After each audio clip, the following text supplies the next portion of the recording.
Good evening, Cherries fans, and good evening, Everton fans, and good evening, football fans in general. It is a pleasure to have you here, and welcome back to Up the Cherries in all departments.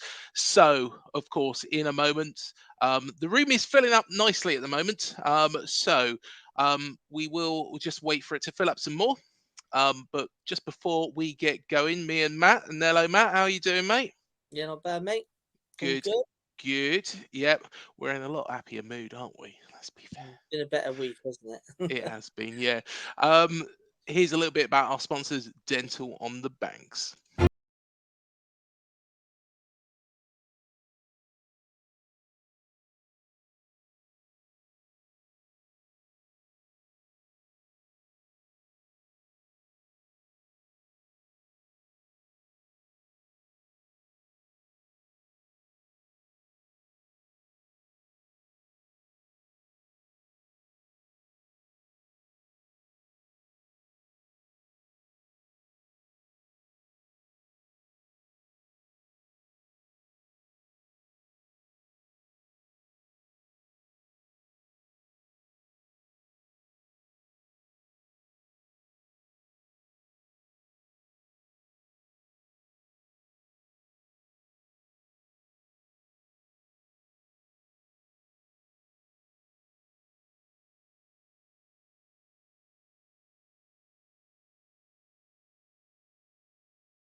To find out what they can do for you, visit dentalonthebanks.co.uk. And yes, they are a very, very good dentist as well.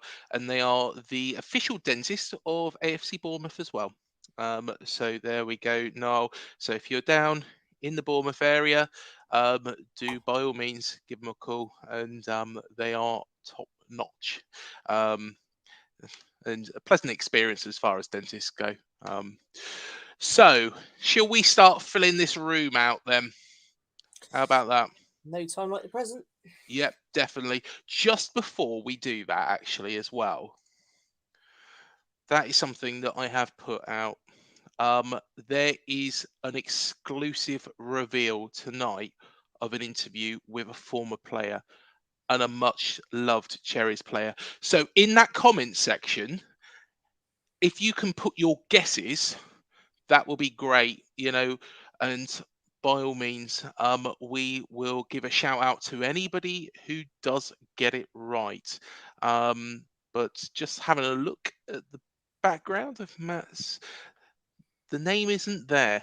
We've already had Steve Cook on there, so yes, we will reveal that at the night. End of the night, just in my terrible American accent. So to be fair, that's worth watching this whole bloody show for anyway. So let's start filling out this room. So it is a pleasure to welcome back to Up the Cherries in all departments, Manny. How you doing, Manny? It is.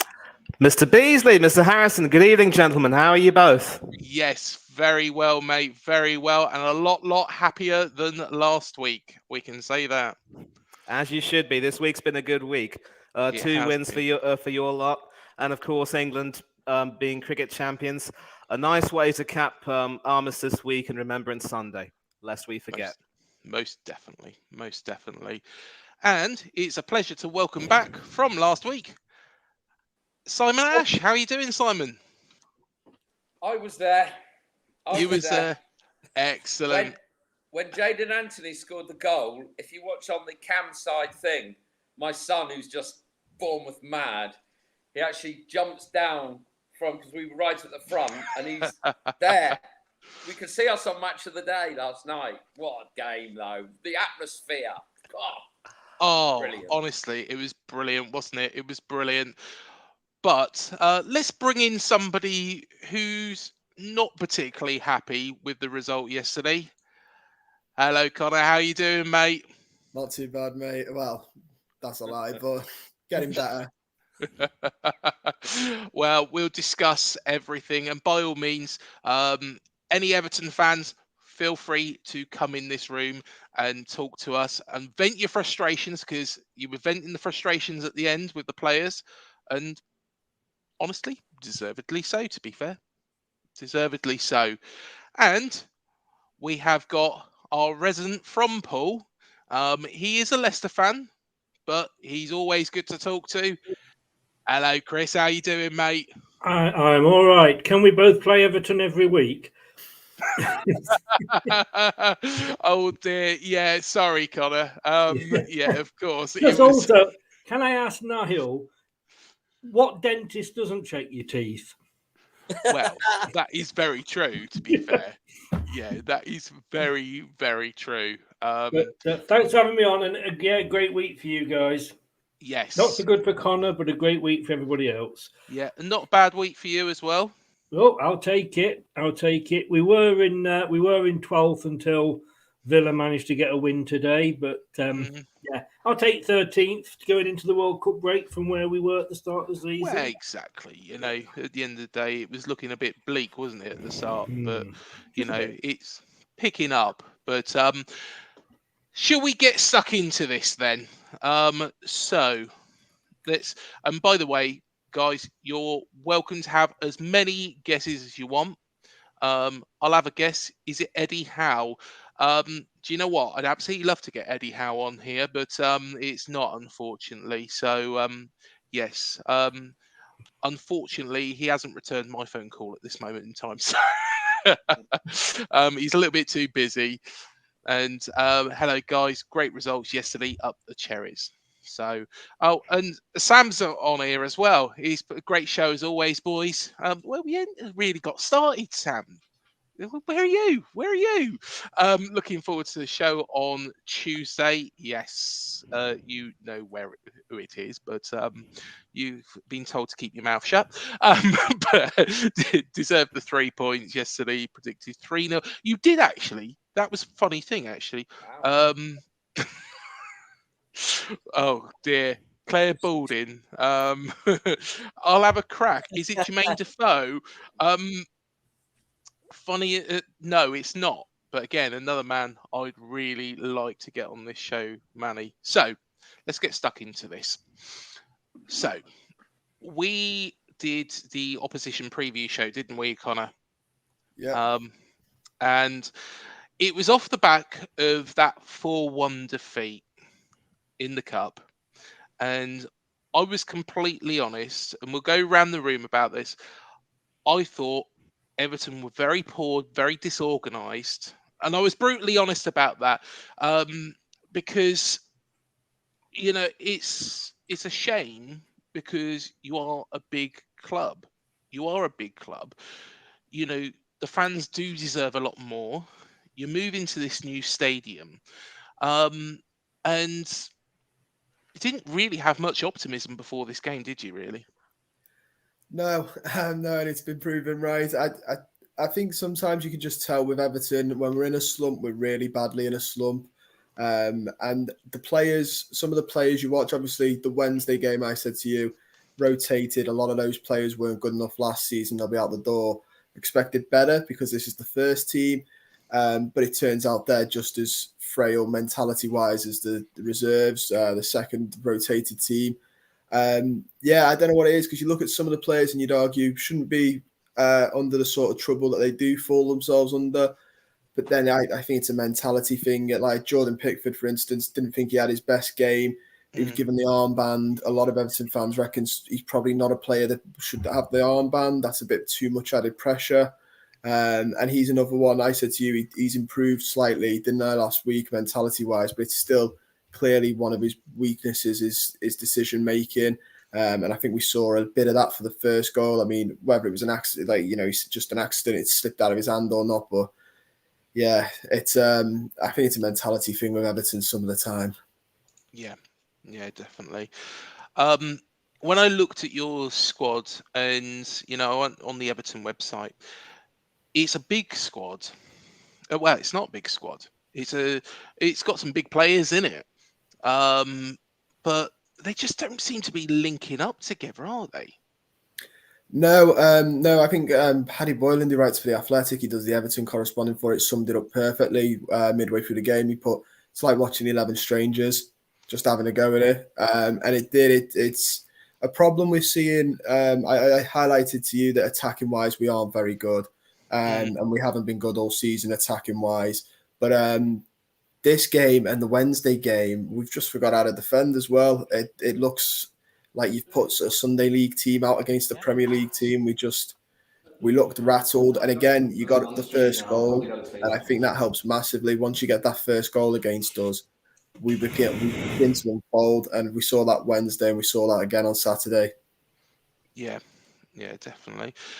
Let's go to you, Chris, because of course you beat Everton last week. And where do the Toffees go from here? Because, I was shocked, especially with that midweek game in the Cup, how poor Everton were.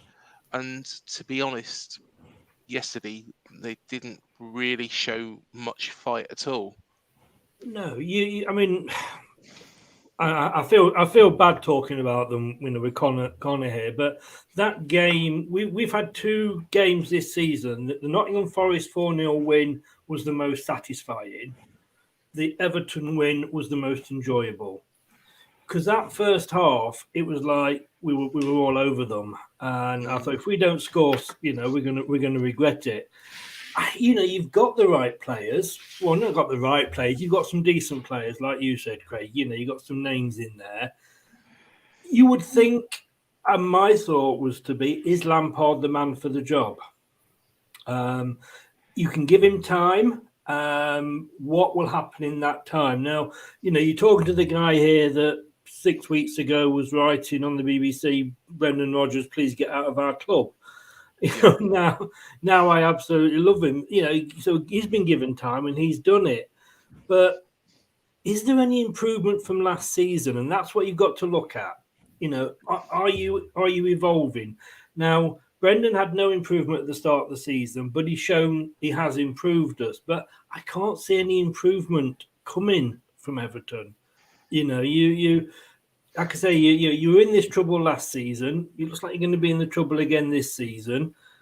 You've got the break from the World Cup, and I think a lot of not a lot, but there's a few managers going to be looking over their shoulders because owners can go out and go, yeah, do you know what? We've got 5 weeks now. Let's get a new manager in. We'll get to know the players that aren't going to the World Cup, and then back in time, you can assess what he wants for the January window. You've got an owner as well that's got the money. But you need somebody in there. You need, I think, and I don't know if you've got one, a good director of football that can tell him where to spend it. And what, your problems aren't just Frank Lampard's. They've been coming for a few seasons now.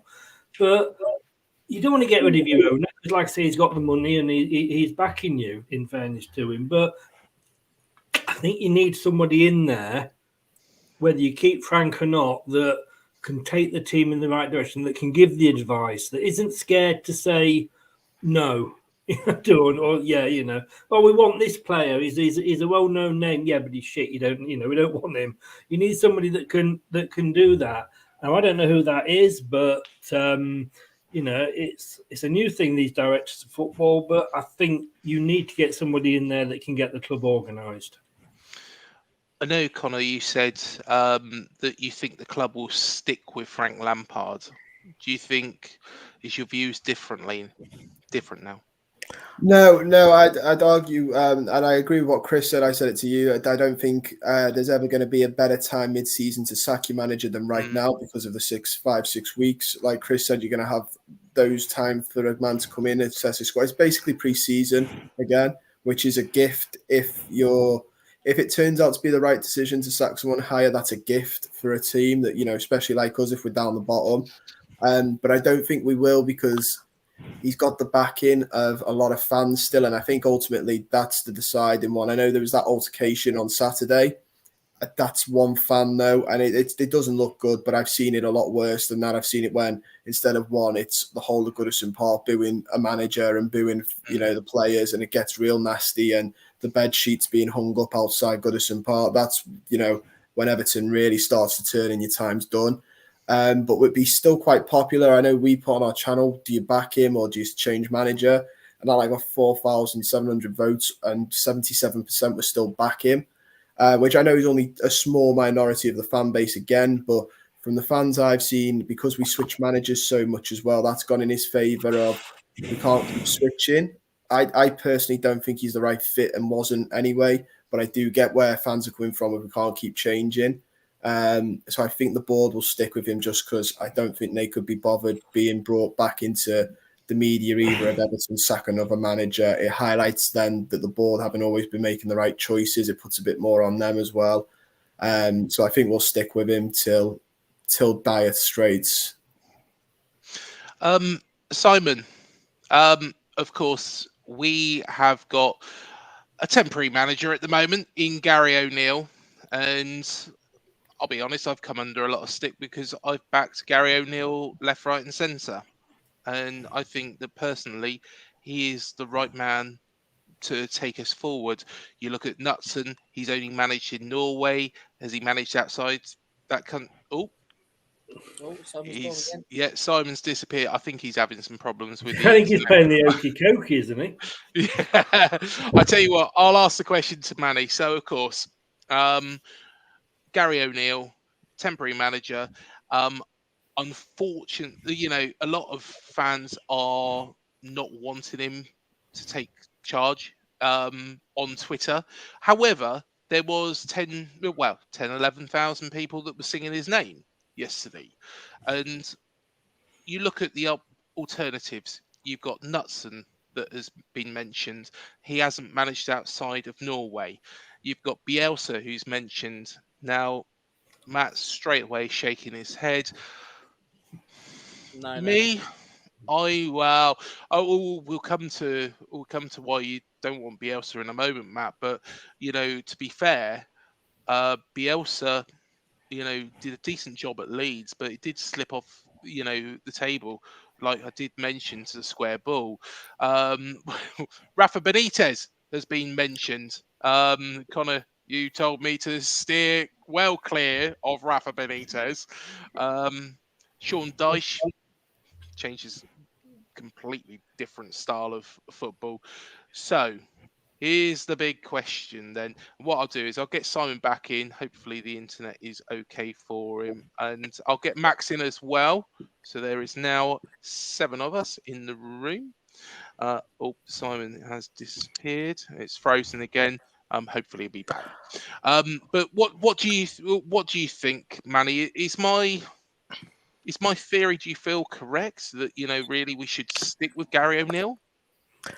Craig, you do realise you're talking to a person who's liked almost every single one of your pro O'Neill tweets on Twitter. So my short answer is yes, of course. You need to stick with him until the end of the season because it isn't so much the results that you've gotten under him, but how he's gotten the boys, working and playing for him. And obviously there was a little bit of a blip where you were losing a few games, but now obviously you've sort of gone back into form. So it can be frustrating, I suppose, to see that sort of fluctuation in fortunes. But obviously, one thing which was apparent when you played Leeds and lost to them was the defense let you down. There were some mistakes that were made. And obviously, I think, the fact that it hurts so much, I'm pretty certain Gary made it clear to the players that what happened that day should never be allowed to happen again. And since then, it's been, 2 wins on the bounce. You've had a decent week, and now you're looking as though you're fighting. You're coming back to your best, and I would say there would have been some ups and downs with O'Neill anyway, and obviously that run of wins couldn't last forever. And if a new manager were to come in, it would certainly upset the dynamics in a way. And one of the reasons why, like Connor, I was vigorously shaking my head at Rafael Benitez is because for all of the success he was able to earn at Liverpool and Chelsea, that fella is one of the worst man managers I've ever seen. And he's also extremely stubborn. He earned his chops, if you will, being this supposed tactical genius. But the problem is when things do start to go down south, like many other managers who aren't, English, I would suppose. I mean, I don't want to be racist, but I have seen that trend. They sort of start to really, knuckle under, dig their heels in and say, you know what, I'm not going to change no matter what. And it all ends in tears, as it did with Everton. I think, Connor, you can agree with that, can't you, mate? Yeah, he was certainly stubborn, and his man management was one of the big criticisms. His ego was the other one. Like you alluded to, he never admitted that it was him that's the problem at the club. But getting rid of Luca Dean, he fell out with him, fell out with James Rodriguez, who he fell out with previously. And it follows him. Apparently at Liverpool, Xabi Alonso fell out with him as well. So it follows his history, career, that he falls out with players. And then as soon as you've fallen out with him, you're gone, regardless of how good you might be. It's not just Alonso, mate. I mean, I can give you a list of players who've fallen out with him. Honcho, Dudek, who served the club well. Even Gerrard never really liked him towards the end, and many people were glad to see him leave. So if you were to bring a manager like Benitez or Bielsa in, who obviously are foreign and might not really be willing to get to grips with the local culture necessarily, you sort of tend to upset the dynamic. I take the point that obviously Benitez did go on to have a good time at Newcastle, and Bielsa did a decent job at Leeds United. But of course, it ended badly for Bielsa at Leeds when results started to turn against him.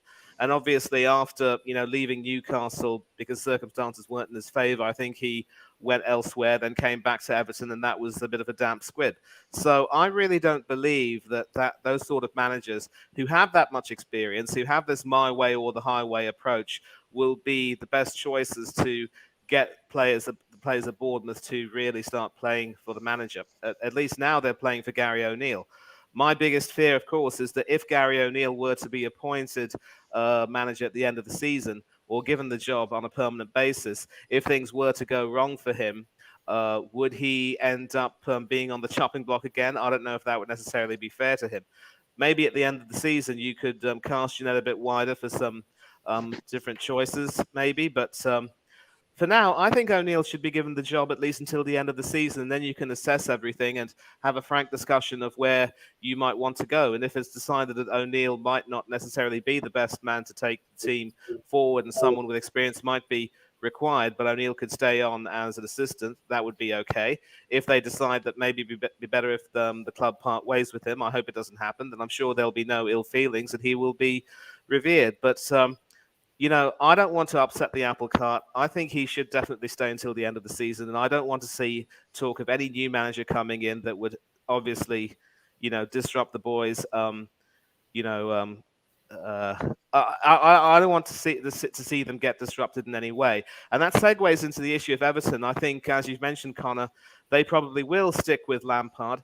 And the biggest issue I have is that those players who played against Bournemouth and lost 3-0 and 4-1 in the Cup, I think most of them were the same players that actually got you on that decent run, which was sort of propelling you above the relegation zone and sort of into a position of safety. So for them to come down so suddenly, it might be due to a crisis of confidence, and something has to give. I think maybe a change of captaincy would do the trick. If you're not going to start Seamus Coleman, I definitely don't think giving Pickford the captaincy would be the best idea. Would you consider someone like Connor Cody, for instance? Yeah, I think Cody's the more either him or Tarkowski are the two main ones that you sort of highlight. But Cody doing it at Wolves, everybody at Wolves when he left, one of the biggest praises they had for him was how good of a captain he was for the club. So he just seems like that natural fit. And he has got the local side and the fact that he's not far from Liverpool, and his son's an Everton. He's a Liverpool fan, but his son's an Everton fan, so his son was made up when he signed for us. So there is that local element as well that he gets in a little bit more than somebody like a Tarkowski who's been at Burnley for so long. So I don't know if he fully gets it as much as he will. Thanks for that. So I hope that answers your question, Craig. Yep, definitely. Just a few comments, and I'll just go back one. Algard, hope you're well, mate, in France there. Very happy with our Xmas points tally and position. I see several teams around us who have a lot more players go into the sand. And just to reiterate on that, players who are playing for clubs around us in the table are going to be slightly light in their squads as they return with knocks. That is very true. I'll put this on the screen, although thank you, John. Whatever We'll get rid of that. Sorry, Connor. That is John Bond for you. So I tell you what, go for it, Matt. Bielsa. Bielsa. Bielsa. Go on, tell us why you cannot stick him. It's not that I can't stick him. It's just I don't see him being a good fit for the football club. To be honest, we need someone. If they are going to change manager, we need someone to come in and shore up that defence of ours, because we can score goals. We've proven that. We've done what? Is it 12 goals in the last 3 games or something like that? Mm-hmm. So we can obviously score goals. It's keeping the goals out, and I don't think he's the man to do that, to be honest. But Manny's made the point with Gary O'Neill. I mean, he's done a job up until now. I mean, I don't know if you saw his interview yesterday that he did after the game, but he was very honest and frank by saying that, the side have been able to take a lead for 60 odd minutes and not be able to finish the games off in the last several games, which, to be fair, we've seen with our own eyes. So he can see where he needs to improve probably as a manager and where the team need to improve. So, I mean, I personally, at the moment, with the names that are being bashed about and the names that are available, and we've always been, as a club that's always given managers their first break, like Redknapp, Tony Pulis, Sean O'Driscoll, obviously the God, Eddie Howe. So, I mean, we've always done that with managers over the years, and some of those managers have been successful. So I would personally, like Manny says, not upset the apple cart. He knows the squad.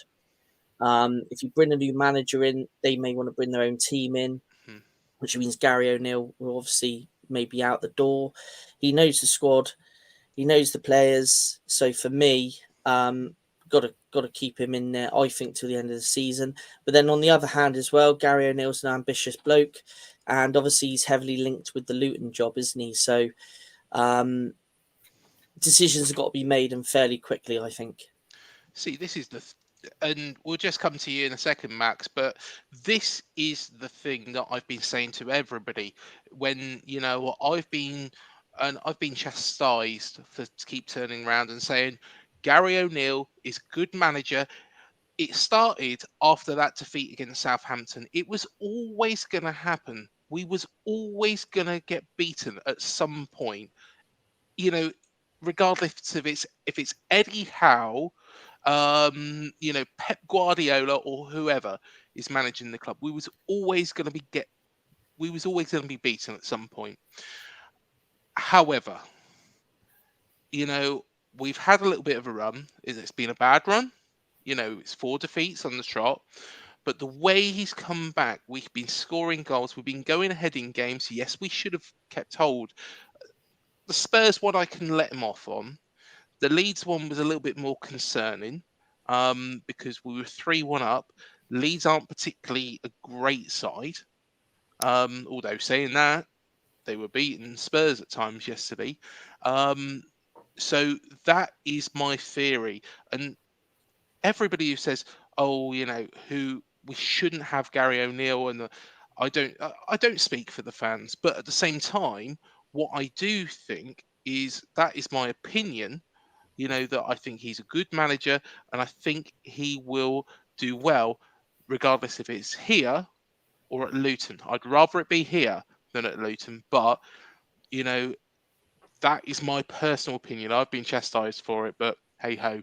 Craig, just quickly, just with what you're saying, you've been criticised with your opinion on social media and that, but I mean, I don't think that was the stadium's point of view yesterday, was it really? No, there was 11,000 fans. A lot of fans cheering his name. Now, that could be a thank you and a goodbye, because obviously with all the talk in the press about, names about managers being bashed about, and with his link to Luton and that, it might be a case of, a thank you and a goodbye. That's why we were chanting his name, so much yesterday.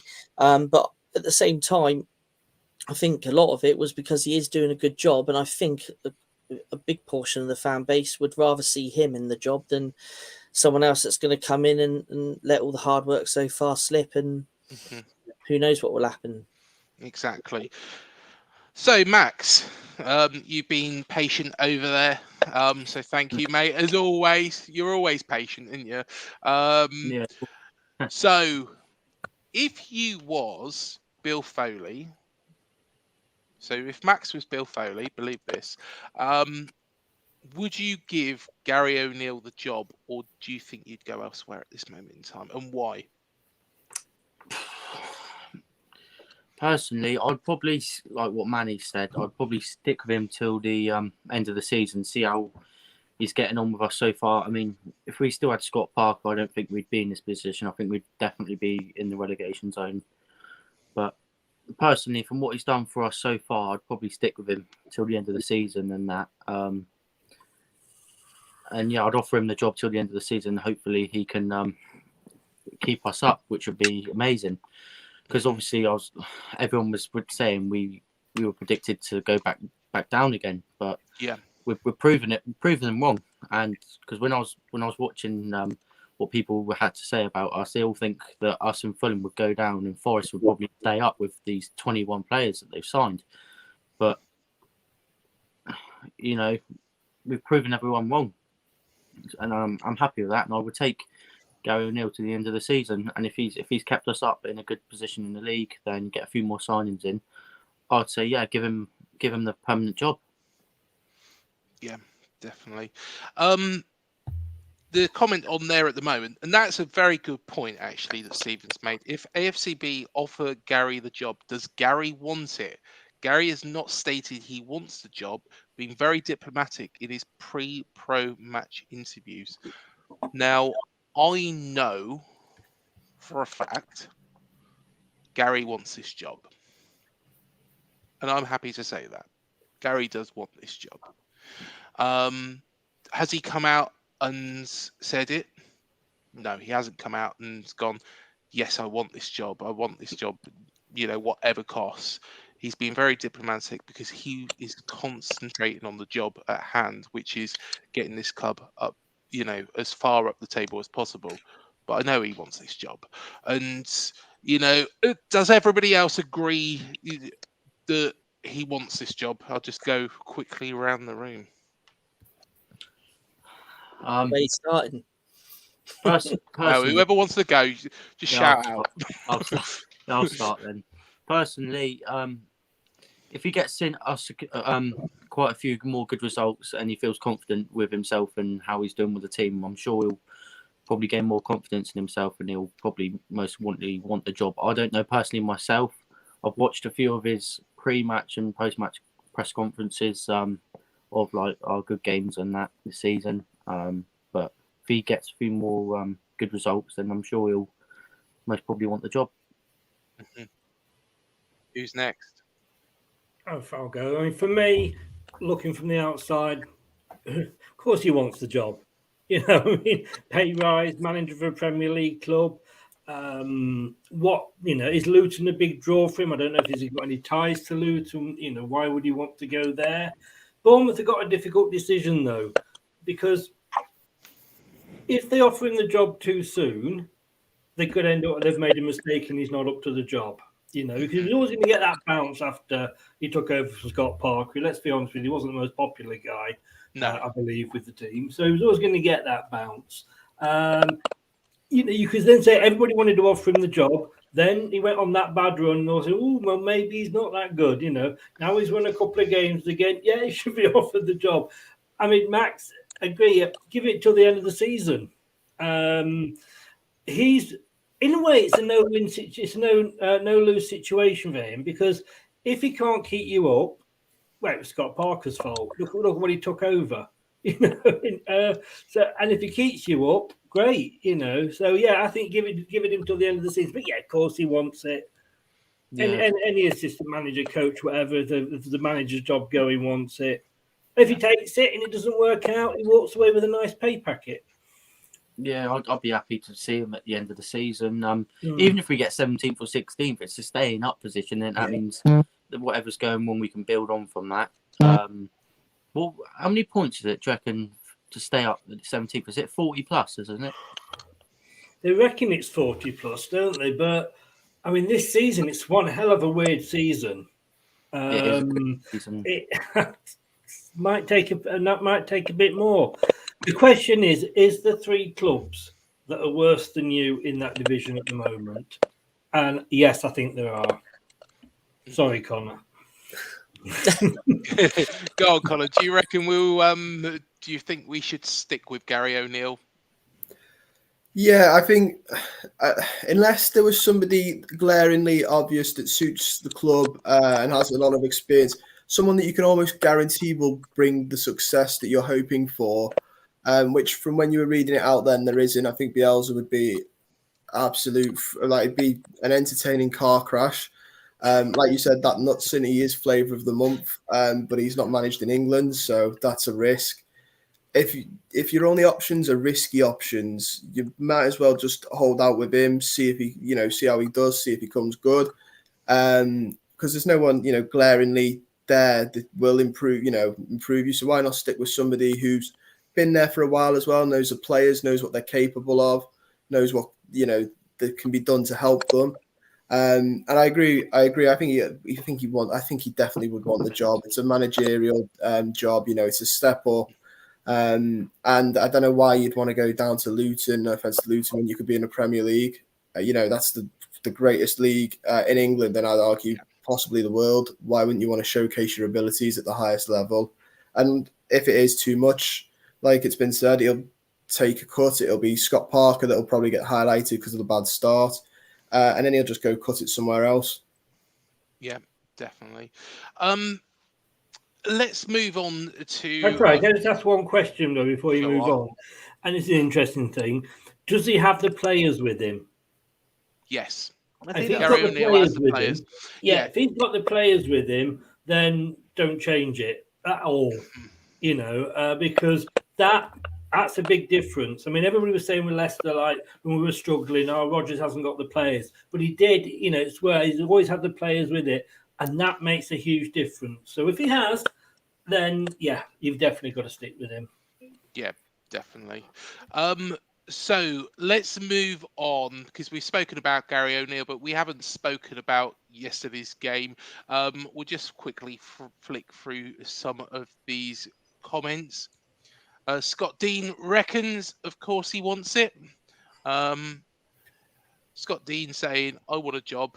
Can anyone help me with that pint of lager inside you, Scott? I don't think you're going to be getting a football manager's job, though. So there we go. But thank you for loving this channel. And Defo has the squad around him. Stephen, if you want to come on, mate, feel free to jump in the room. The link's on the bottom of here as well. And if you just go into the description, you'll find the StreamYard link. So feel free, jump on. More the merrier. It will be a pleasure to have you with us. So, of course, yesterday's game. So we've come off the back of the 4-1 victory in the Carabao Cup against Everton. And I was largely optimistic before the game, but how the game started, and I'll tell you what, I'll throw this out to you, Connor. Was you happy with the Everton lineup when you saw it?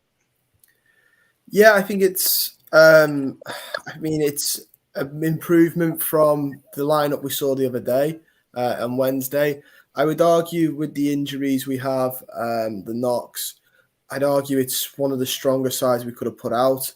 Like I said, Calvert-Lewin seems to have picked up, I think it's about 3 injuries he's got. So Moipai was always going to have to start anyway. And then looking from that onwards, I think that's probably our strongest side, really, that we could put out there. A lot of young lads were on the bench. And then a couple of the other players, we saw what they could do on Wednesday, and it wasn't exactly a shining light reason for getting a game again. So the lineup itself wasn't that bad. I think it was just mentality, and I think a little bit of the tactics as well. I'm not sold that Frank Lampard is the tactical genius our fan base seems to think he is, but I thought it was a lot stronger. Like I said to you the other day, when I had a look at the actual Everton squad, I thought it was a little bit thin on the ground. There's quality there. Iwobi's quality. Of course, Pickford is, as much as all the fans were saying Ramsdale's number one, Pickford is still England's number one at this moment in time. And looking at that first goal, the goal by Tavernier, should Pickford have done better though? Yeah, he should definitely have done better. Like I said, I don't know if the ball slipped or what. Really, he should be catching that, shouldn't he? Realistically, it shouldn't be bouncing out of his hand. Yeah. I mean, everybody makes mistakes. I've seen worse mistakes from him, but he should be doing a lot better than that. That sort of is a Jordan Pickford I hadn't seen for a while. That type of error. Yeah, it was something that harked back to what I was mentioning on our preview, that I was a little bit, sometimes I've seen him play for Everton and I thought, looks a bit ropey, but he always had a great game for England. Manny, as you're a neutral, should Pickford have stopped that? I believe he should. And looking at that shot again, Craig, I mean, what strikes me about this goal was not so much his approach to that, but his lack of awareness of the attacker coming in, Tavernier, and he also had Kiefer Moore coming up there. So when you have a situation where the ball is being, hit at you, your handling has got to be clean, and it simply wasn't clean. I think normally when you sort of have a ball, normally when you have a ball coming at you sort of like that, you sort of stand back and just allow that to come into you. I think what he tried to do was sort of grab it out with his hands without really getting his body behind it, if you will. So that is of course another elementary mistake. And I think Connor said it. He has made some dreadful mistakes, of course, for Everton, and it just sort of raises the question: was he really that much better than Joe Hart when Hart got supplanted by Pickford for England? The only problem is, as well as Ramsdale might have done for Arsenal this season, and I mean he has done. Obviously, last season was his breakout season with us. When he played for England against Hungary, he looked absolutely awful. I can tell you that, and I'm sorry to have to say that because I do like the guy. I think he has good talent. But he has to develop himself. He's got to stop believing the hype around him. And also Nick Pope, who's in the squad, had 2 games in the Nations League where he didn't exactly, come off with well. I mean, both of those 2 guys are decent shot stoppers, but when it comes to, really taking the game by the scruff of the neck and really commandeering that back 4 and also pulling off that important save you need when, it's not expected of you. I think Pickford for England has shown that time and time again, and during the Euros, he was absolutely magnificent. So why would you want to drop a person like that who has been doing well for England just because he hasn't really been cutting the mustard for Everton? And I think Wales are going to have that same question, obviously with Kiefer Moore and Chris Mepham in the squad. Page will have to choose between Wayne Hennessy and Danny Ward. I firmly believe that Page will go for Hennessy because of his experience and his proven capability. Hennessy's just that sort of goalkeeper for Wales, and it'll be interesting to see what will happen when they clash together in that World Cup. I believe that'll be the 3rd game for both teams in the group. So, yes, Pickford should have saved that. Yes, his concentration has let him down a few times. And this is another reason why I actually think, Craig, that he shouldn't be captain of Everton right now, and Connor can agree with me on that. Because when you're standing all the way back, how do you communicate with your, not just with your defense, but with your midfield and your forward line and get that cohesion? I just think a defender would be more suited to captaining that side. Just before we move on to the next person, it is a pleasure to welcome on to Up the Cherries in the Oil Department. And this gentleman hasn't been on here before, but he has been in the comments today. Hello, Stephen. You all right? Yeah, hi, guys. Good to have Hello, you with Stephen. us, and thank you for joining the show. Yep. Yeah. I don't know if you can see me. Can you see me now? Yeah, I can see you. Oh, it's gone a bit dark, but yeah, that's fine. Yeah, I followed you quite a lot, That's Craig. fine. It's very interesting. Yeah, thank you. And we've got a special show coming up on Tuesday as well. You probably saw us. So I'll announce that in my terrible American accent. I've got to be honest. Matt's already shaking his head. He knows how bad it's going to be. He knows how bad it's going to be because I did attempt it the other day when we did the watch along, didn't I? I shall be leaving at that point. Or putting it on mute. So let's get back to. Oh, Craig, you're gone. Hello, Craig, you're gone. He's frozen Carry from on. the looks of it. Oh, There he yeah. is. Always handy There we when the are. host freezes, isn't it? There we are. When the host freezes, you have to take over, Matt. That's what it is. That is what it is, mate. Right, let's get back to it. So Stephen, what did you make of that first goal?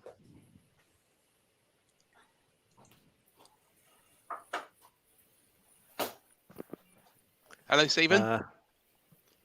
Can you hear me? Yeah, I'm getting 2 or 3 of you talking. I'm not sure I'm just getting you, Craig, on your own, but I'm getting a lot of background chat. Oh, you might. Have you still got YouTube open?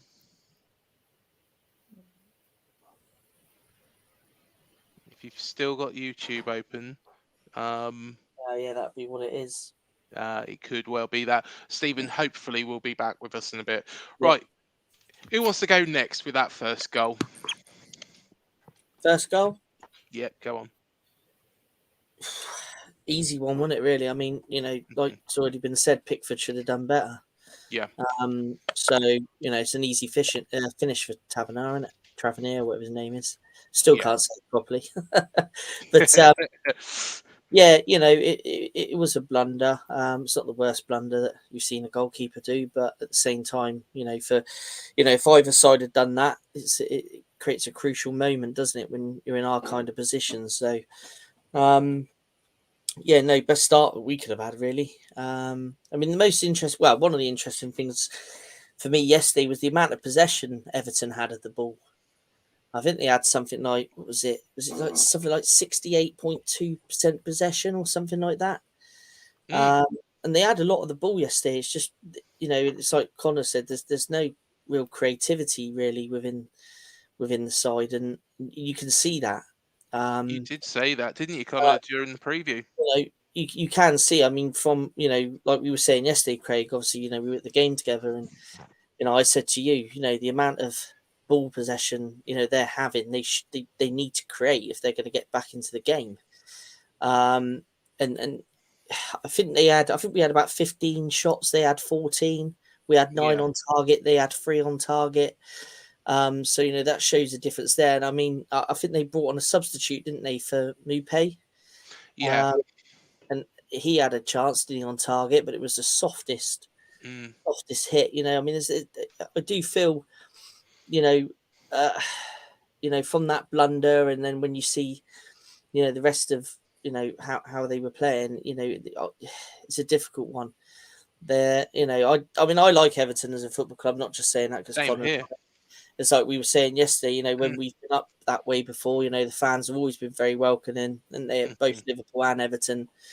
So it's not nice to see, a big club like that in that kind of position, but you can see why when you watch them. Yeah. But for us, from our point of view, being selfish, is the best thing that could have happened for us, because for us to be sat on the table where we are now, with the amount of points we've got, we would have taken that at the start of the season for the World Cup break. And we've said that, and we had all the way along, as long as we're not in that bottom 3 come World Cup break, then, we'll be doing all right. So we've got some good foundations to build on now for the second half of the season. Yeah, Everton have always been a club that I've had a soft spot for. So, it's horrible to see it. It's horrible to see the situation, and from nearly getting into Europe to where it is now. Max, what did you make of that first goal? Yeah, because I was watching it. I was watching on the stream. Personally, when Solanke cut in and took the shot, I thought that was I saw Pickford already started diving before he took the shot. I was like, yeah, he's going to save it, and I was surprised he spilled it, and basically it fell to Tavernier's feet, and he couldn't miss that. And I was like, it's a rebound goal. That's like the first one we've had this season. So yeah, I didn't really expect it to go in from the Solanke shot, but yeah, I'll take the rebound. But it must be frustrating for Everton's point of view. Yeah, definitely. Welcome back, Stephen. Yeah, hello. Can you hear us we're now? all right now. Yeah. I think probably you probably had YouTube open and it's Yeah, that's what's somehow killed it. clashes or something like that. But firstly, yeah, thank you for commenting, of course, on the Gary O'Neill talk. Why do you think Gary O'Neill was the right man? Go for it. Exactly what Manny and Matt was saying, really. I can't really add to anything, but I think the momentum of the club at the moment, especially with Tommy Elphick and the other guy, Sean Cooper, I just felt it's just a natural flow to go through. You get Belsey, I think he would be great for the entertainment, but not long term. We've got a new owner coming in, hopefully in a few weeks' time. He's got 3 things to look at, which is the stadium, the squad, and the training facilities. And I think if Richard Hughes and Blake are honest, I think they could probably persuade Gary to stay and advise Foley that this is a club which is really well grounded on the football front. Maybe a couple of additions in January, which every club wants to see anyway, and sort out the ground share and the training complex. That's a very good point about Elphick. I just don't think it's. Yeah, I mean they're all young managers, and I'm not sure how Gary is. Is he 40s, late 30s, 40s? No, I don't think he's 40 yet. Is he about 39? Yeah. I think And why keep somebody, keep him like that? He's young and hungry, just like Eddie was, Jason and Jonathan Woodgate, Scott Parker, even. They're all young players. The Nutson's 51. He hasn't got Premiership EFL experience. Exactly. And I heard some great. I mean, both Belser and Knutson are apparently play good football. But for me, Gary is a no-brainer. Like I said in the comments, if he wants the job, and you've well said that he's on a good money and it's a good management step for him. But again, I wouldn't be surprised if he went back to Luton. Maybe Blake and Hughes is dangling and not telling him, well, we've got it. Apparently they've gone to Las Vegas and Foley's sort of going, well, whatever. And don't forget, Foley's not a Bournemouth fan. Foley's a businessman. Yeah. And, he's put 120 or 150 million pound in. He wants his money back. And he's already stated to the Echo that the ground's not big enough. He wants to, get revenue from there. The training ground, which he came up with, if we get young players, they've got to be moved on from a grade 2 to a grade 1 academy, which we're not a grade 1 at the moment. So he's looking at those revenues, which is a money thing, which is fair enough. Max has left the club in a great position, and I hope Foley does, whether it's 5 years, 10 years, 20, 50 years. As long as they leave the club in a good position, whether or not we're in the Premier League or League One or League Two, but as long as they leave the club in a good financial secure footing, that's all we can ask for. And I've been a Bournemouth fan since '68, so we know all about the tribulations of John Bond years and things like that. And I just think, do we want to keep looking over our shoulders round about March, April time, looking, are we going to be in the Championship?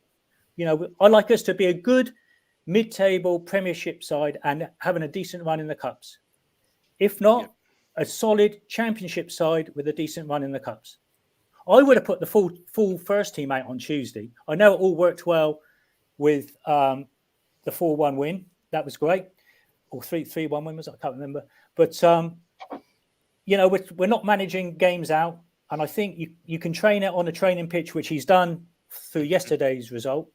But I would have kept the same players and, just kept the same players and get them managing the teams out. You can do that on the training ground, but I think you can do that much better on a pitch. And don't give me this rubbish about games, too many games. You look at most ex-footballers' autobiographies, they all say they would rather play matches than train 3 or 4 times a week. Yep. That's my understanding of it. So. Yeah, definitely. Going on back, good point. The Pickford thing. Connor, I mean, he's a great goalkeeper. He's had a few wobbles over the last couple of seasons, but he seems to me that he parries the ball a lot. He doesn't seem to embrace it. He's pushing it out from his 6-yard box, and that's what happened, I think, was the first goal yesterday. He's a very much can get to the ball, but he pushes it out. I don't know if you feel that's a valid comment. Yeah, I've noticed a couple of times.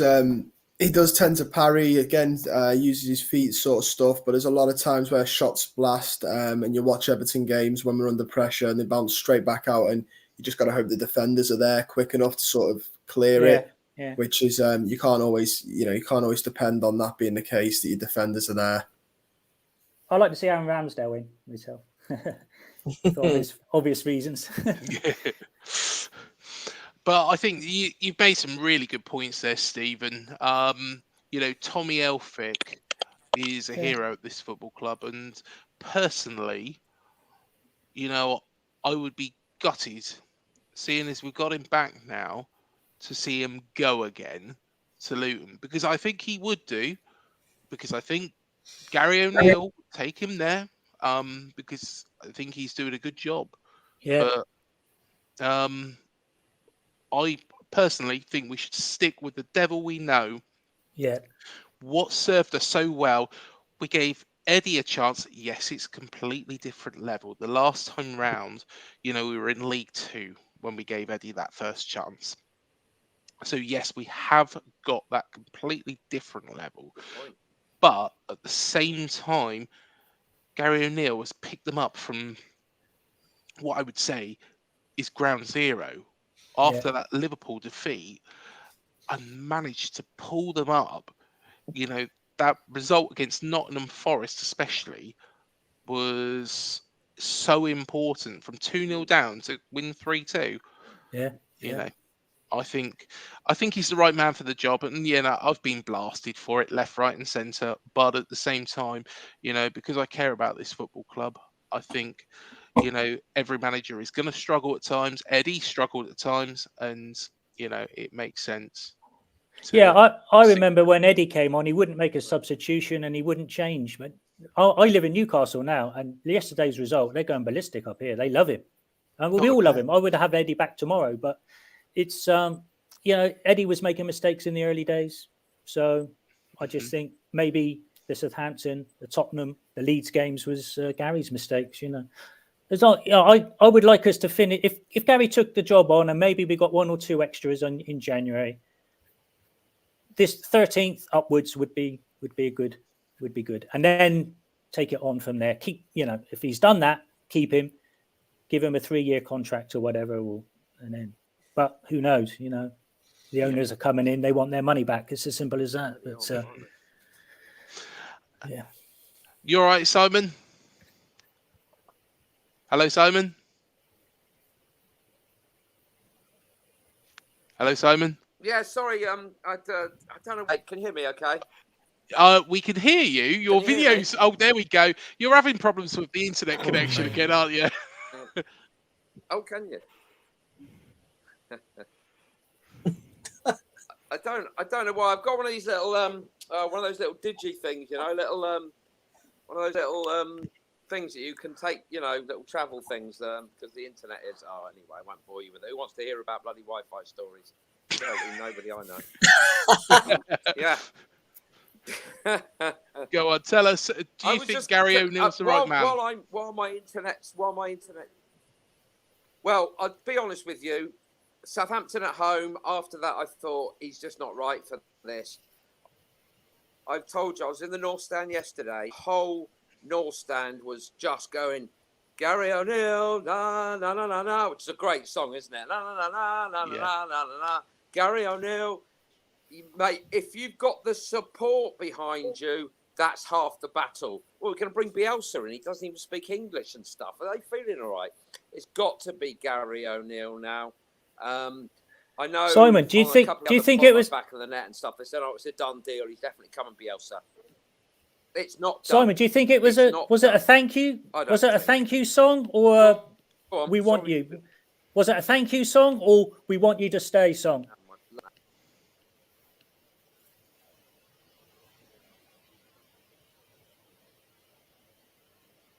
Oh, technical issues.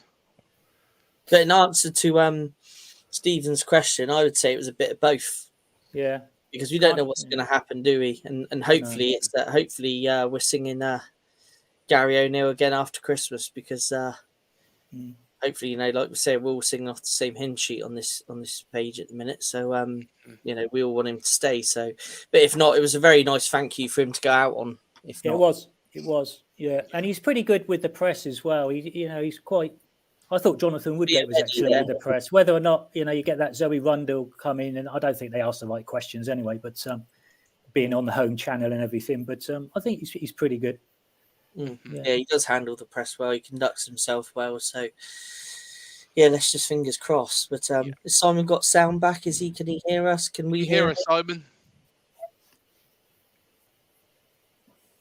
I don't think we can hear you, mate, though. We're going to have a whip. You're on mute, Simon. Yeah. We'll have a whip round, get the internet sorted.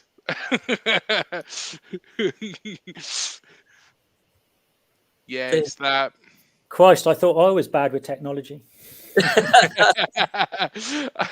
Let's go on to that second goal for Bournemouth then. Bit controversial, this one.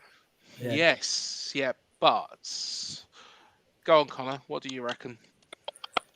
I mean, I don't know an awful. Obviously, the rules state that the play should stop when it's a head injury, and that's the rule. So logically, it's hard not to say the game should have stopped then if that's the rules. But bad officiating is absolutely rife through the Premier League, so it's not an awful shock. And as much as I think play should have stopped, in the grand scheme of things, I don't think it wouldn't have changed the outcome of the game either. So like it's one of them where you could say it, but it's not the sort of get out of jail card for just the fact that Bournemouth wanted it more, deserved it more. But yeah, if you're going off just what the rules say, black and white, it probably should have stopped play. What do you reckon, Manny? You're the neutral. Just goes to show the indomitable rule of football is that you always play to the referee's whistle. And I'm just taking a look at it again. I mean, the more I think that maybe play should have stopped, the more I consider that to be sour grapes from fans who complain about that due to some pretty poor defending, it has to be said. Because, I mean, let's take a look over here and just see when that clash took place. I believe it was from a cross, and of course there was a challenge over there in the penalty area. I think maybe the referee didn't see the clash of heads. And normally what happens is that if there's a serious injury, I believe referees are normally in a position to let the play continue for about maybe 30 seconds or a minute, just to give the player time to sort of get up. And at the end of that 30 seconds, if the player isn't responding, then you stop play. So I'm sorry, but that's just sour grapes, really, because when you see the patterns of how referees work, normally these stoppages due to injuries happen all too often. And I think most referees sort of have this idea that because players often get involved in tussles and challenges all the time and end up falling to the floor like a sack of potatoes only to get up a bit later, they're normally inclined to wait for 30 seconds. And within that 30 seconds, since the goal was scored, there wasn't really too much the referee could have done about it.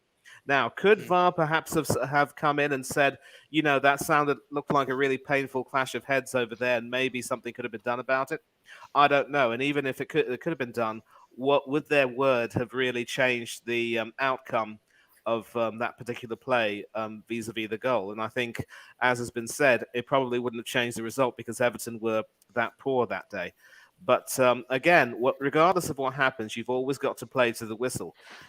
It's as if you can't just try and play look for the offside trap and take your eye off the attacker. You've got to play until the whistle. You've got to keep your concentration. And I think Everton failed to do that. It was very unfortunate, that clash of heads. And of course, let's not forget when Kiefer Moore scored that goal, he had an ugly clash of heads too. So, I don't think Everton can have any complaints about the goal. I don't see anything controversial about that. I think personally, some referees would have given it in favour of the defensive team. And to be honest, Matt, we've had VAR decisions go against us, which I think are more controversial than that if that was actually chalked off. But personally, we've got one in favour of us this time round. And I guess we've got to take that. But would you agree with that sentiment that, we have had things that have been more controversial due to VAR that have gone against us. Yeah, I mean, we know we don't ever really get the rub of the grain with VAR, do we? And I'm sure all teams say that, but I mean, Apart from yesterday. Over the time that when we've had games with VAR, the season we unfortunately got relegated, we never really got the rub of the green with it, did we? And so that far, bloody Burnley game, that God, don't start me on that. It's a disgrace, really. That was, but in fairness, this shouldn't have really been a VAR decision anyway. I mean, the referee should have called it. Really, in fairness, I think. Because like Connor said, the rules of the game does state if it's a head injury, the game should stop. Yeah. And it's clearly. I mean, I've just rewatched it again on YouTube there, and when you watch it, the player has hit the deck, with his hands, on his head. To me, it appears like it is a head injury, and like you say, Craig, you see some refs give it, you see some refs like yesterday that didn't give it. I just think that shows an inconsistency of the refereeing throughout not only the Premier League but all professional divisions, to be honest with you. That's what Mark Halsey said as well, wasn't it, after that West Ham game, where, let's be honest, every decision that could go against us did go against us that night. It is that consistency. And, I can't disagree with you, Connor. I can't disagree with you on that. What was the linesman reaction to it? Don't think he reacted at all, did he, Craig? No, he didn't. No, I can't remember him reacting. He should have been flagging for that as well. I mean, he should have been bringing that to the referee's attention because, and I think Connor's right. It probably, with the way Everton were playing, I don't think it would have changed the game. Whether that game was chalked off, I still think we would have got the win. Yeah. But really, I mean, what do referees do? I mean, so me and Craig, we've had this conversation before. And I think after the West Ham game, whether you're a VAR referee or whether you're the referee on the pitch, all referees interpret the rules differently. And I think that's one reason why VAR don't work. Well, that's the thing, because what happened against West Ham is that it went out of the referee's hands. So the referee, who is actually at the London Stadium, didn't have any control over it at all. It went to Mike Dean, who was in the office, sat there, and he's made that call. And personally, I think that's wrong. I guess because it didn't go to VAR, I thought it did initially. I did say it to Sam, actually. I said, I mean, they probably would have been looking at it, wouldn't they? Yeah. And if they needed to intervene, they would have intervened. But, really, the referee and the linesman should be able to clearly make that kind of decision themselves. Yeah. Agreed. There shouldn't be no need for a VAR there. You can clearly see there's a clash of heads. And like Manny pointed out, Kiefer then clashed his head as he went in for the header. I think at one point there was 3 pairs down in the box, wasn't there? So, it's one of those. I just think it's down to poor refereeing, really. Do you think, did VAR look at it then? And if they found it would have been a disallowed goal, they would have notified the referee. Yeah, there was nothing on the screen saying that they were looking at it. There was nothing from that we could tell in the crowd that VAR were looking at it. The referee had the. I did notice the referee did have his fingers to his ear. So they were whether probably or not he was listening to something at that point. Yeah, but they were probably advising him, Craig, that the goal will stand.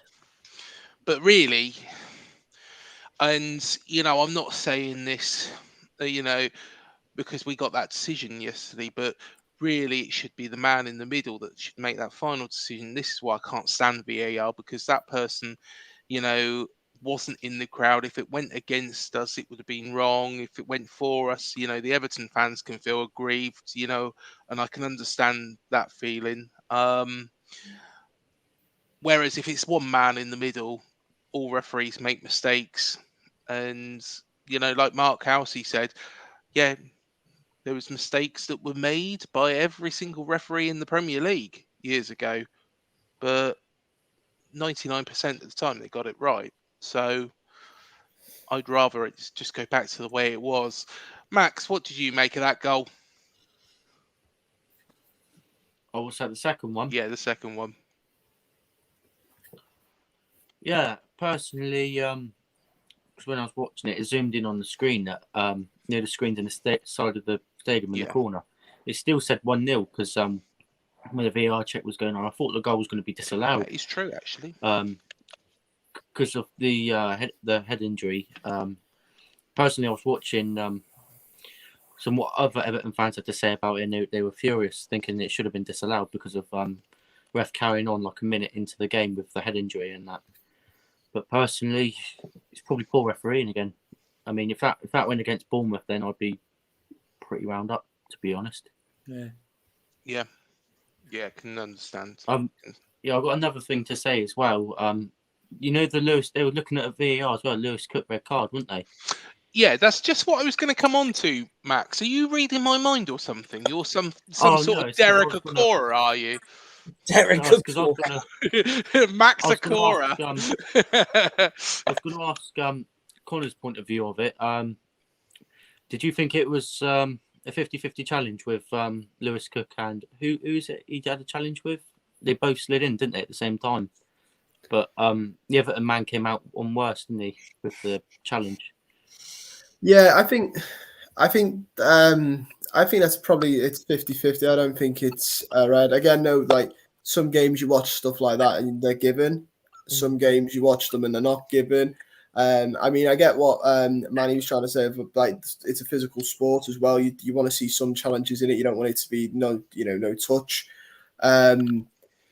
But yeah, I think it's. I personally don't see the issue with it, but on another day you could argue a referee gives it, which just highlights what we're talking about the inconsistency of you see one thing and then and then the same referee probably have the same scenario a week later and I'll give a completely different one. I've seen it before with us where one player doesn't get a red card, the referee the next game has the exact same incident, pulls out a red, and you don't know. But for me, I don't think it was. I think it's just a 50-50. Both men are going for it. I was going to say, if it was a red card for Lewis Cook, do you reckon that would change the momentum of the game and given Everton hope of coming back into the game from 2-0 down, of course, at that time in the game? Because, we haven't been very organisedly defence in the last 2 games, not saying the 4-1 win, but do you reckon that would have given you guys the momentum to come back? I mean, it's tough to tell because we'd still, if we'd got a goal, possibly just because when we watched on Wednesday, once we got that goal, we looked a lot better. It was still game over by then, but we looked a lot better in trying to force it. But we saw on Wednesday, even then, when we get some, rocket up us, we're still struggling to actually finish our chances and create really good ones. So I don't even know if the numerical advantage at that point or if the team had already sort of gone, we've lost this, lads, just see out the 90 and go home, which is what a lot of the time it looks like with us, especially last season. There were a lot of games where even with sending off, it's almost like the players have gone, there's no point worrying about this, lads, let's focus on next Saturday instead, let's go home type of mentality with us. So I'd love to say it probably, but I'm probably unlikely that it changes the game's outcome. Yeah. So Ray Tickets put there, Lewis got the ball on the replay, not the man. What did you make of it, Stephen? I haven't seen it. I did read it in the report that it could have been a red card for Lewis Cook. But then again, I think he went in on the side and the player went face on or the other way round. But I did hear that he did get the ball. So I haven't seen it. I had to watch it back on Match of the Day because at that point in time, it was quite close to the half-time interval, and I just run down to get a burger very quickly. So yeah, second one of the day, weren't it, Matt? Yeah, Craig does like his burgers at the football. I tell you what, you met Tom Jordan down there as well, did you? No, don't want to meet him down there. But I had I rewatched it, to be fair, and I think it was 50-50. I think Lewis got the ball just. However, on a day, I don't think it would have been a red card. I don't think it would have been a red card all day long. if it had been a red card, just going back to your previous point, Max, I think personally, Everton would have been revitalised by that. Everton do have quality in the side, and I think, we would have been in for a tough game, but I think personally it was a yellow card at the very most. That would have been the severest, because it was so close cut. What did you make of it, Matt? Lewis Cook challenge. Yeah. Yeah, I mean, I can't add any more to what's been said. Yeah. Completely agree with what Connor said, to be honest. It's, 50-50 challenge. You see some refs give it, you see some refs not. So, and like Manny says, there has got to be a bit of physicalness in the game. That's what it's all about. I mean, if he'd have gone in there with his studs up, then obviously it would have been a straight red, but there didn't appear to be any studs showing. So, and watching it again on Match of the Day last night, it does look like he takes the ball. So, yeah. Maybe if it was Lerma, he would have got a red. Probably with his reputation, yeah. Jefferson definitely would have done that. Some refs may judge it a dangerous play, deeming them out of control. Yeah. To be honest, like you say, Stephen, if it was Jefferson Lerma, no doubt that red colour would have been out, because he was accused of biting. Was it Barry Bannon a couple of seasons back? The Sheffield Wednesday player, yeah. Yeah, I never. He got 8 games for that. The biggest load of rubbish going. That was the biggest. That's got to rank up there with that Burnley game, which I bang on about all the time. To be honest, actually saying that Burnley game, if that hadn't have happened, and we had gone in 1-1, it would have been a bit completely different game, and we might have stayed up, but. That's all been and gone really now, isn't it? Let's concentrate on this one. Yes. Shall I just shut up about that game? How many times? We'll be playing Burnley next season anyway. They're doing well, and we're doing well. Well, they are. Yeah. We get our own back. We can send them back down. So half time, been and gone. Matt, you were sat at the top of the stand with me. When was it that you felt comfortable considering, what we had done in the previous 2 games? What sort of point was it that you felt comfortable? Was it before that goal, or was it a little while after? To be fair, it was a comfortable scoreline to go in with, isn't it? Coming out in the second half, I think I said to you, or it might have been Sam, I said to, it could be a bit of squeaky bum time because of the way that, the Leeds game went, and obviously the Spurs game went. But part of me didn't really see, anything coming from Everton. So as soon as that third goal went in, that was it for me. I thought that was it, 3 points. Even if we were to concede late, we did invite the pressure on ourselves late, didn't we? Gary brought on Pearson and sort of put Lerma into what was a back 5 to kind of, shut up shop. And I thought then we might, concede. And I thought it was vital yesterday to keep that clean sheet. Yeah. To prove to ourselves that we can keep a clean sheet. So, as soon as that third goal went in, even though with what's happened lately, with the way Everton were playing, I thought that was pretty much happy days from that point. Just quickly before we jump to somebody else, just with regards to guesses of the next interview, which is coming up on Tuesday at 7:00. So please hit the subscribe bell button, all that malark, on YouTube. We've got a guess of Steve Fletcher. If you do have a look and subscribe to us, Mark, on YouTube, and go a little way back to last year, we've actually interviewed him. and the other one is Harry Redknapp. And if you go back a little bit further, and it's the most viewed video on this channel, we've also interviewed Harry as well. So there we go. You can watch those in a moment after this show. So there you go. It's somebody completely new. It's an exclusive. Nobody has interviewed him from a fan channel before. So we will reveal it all at the end. Yeah, it's a new Bournemouth manager.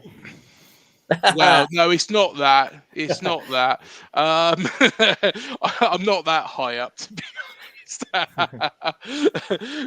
Connor, just going back to what we were talking about. So, of course, we mentioned before 2-1 up against Spurs, got beat 3-2. 3-1 up against Leeds, got beat 4-3. Did you at any point think we can do that? No, no. I think even if this was the first time we played you this week, maybe that confidence would have came in. But after Wednesday, my confidence was a bit shot for this anyway, because we've seen what was on offer, and we've just been struggling to score that often. I just couldn't see us getting that many goals in a football match. Never mind to bring the game back into competition. I couldn't see us doing that in a game where it'd been saying it was 0-0. I couldn't see us getting 3 goals. Attacking wise, we are just really, really dry at the minute. Just very quickly before I jump onto you, Stephen, from a Fulham fan, I'd just like to say that your team are playing better football now. Good luck for the rest of the season. Thank you, Wayne. You've been on here a number of times. I think you're subscribed. So yeah, thank you as always for coming on. Stephen, when did you feel comfortable yesterday?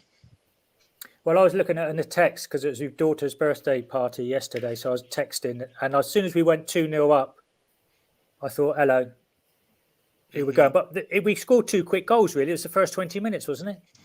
Half an hour? The second one was 25 minutes. Yeah, so that was quite quick. And I'm thinking, well, Everton aren't playing as well as they should or could. So I thought, well, let's get to half time. And like I said, I normally listen to Solon, but yesterday, and I think, well, we can't do it 3 times in a row. And it's proved that Gary's addressed the situation. Okay, be it a big between a low par Everton side. I'm sure they can play a lot better. We've gone through these phases as well over the years. So I was more struck that we got the 3rd goal. Actually, I thought, blimey, not seeing it and then getting a ping and saying it's 3. I thought, oh well, great, So that was more surprising. So like you say, it had to end. We couldn't keep going on like that, really. So yeah, no, exactly. I think he's addressed it quite well. And yeah. Anyway, lads, I'll have to go. I'm got an early start in the morning. Thank you so much for coming on, Stephen. Yeah, cheers, boys. I'm sure you're subscribed and everything. Yeah, do check out.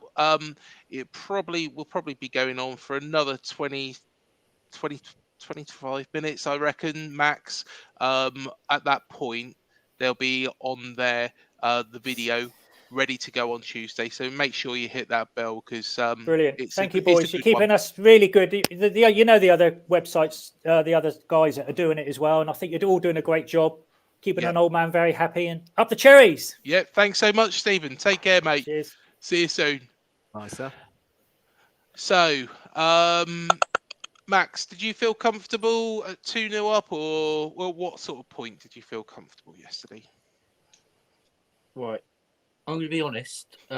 Personally, I wasn't overall comfortable at 2-0 because after the start we had against good start against Leeds and Spurs. Personally, at the 3rd goal, I was starting to feel a little bit comfortable because personally, if Everton got a goal back in at 3-1 and then a goal back again, because we've seen it in the league. And it was 3-2 with like 15 minutes to go. Even when I was watching your watch along with Leeds, it was like they're going to get a 3rd in, and they did, and they're going to score the 4th, and it was game over. I started to get comfortable at 3-0 because Premier League, anything can happen. I can't lie, anything can happen. I'm going to be honest.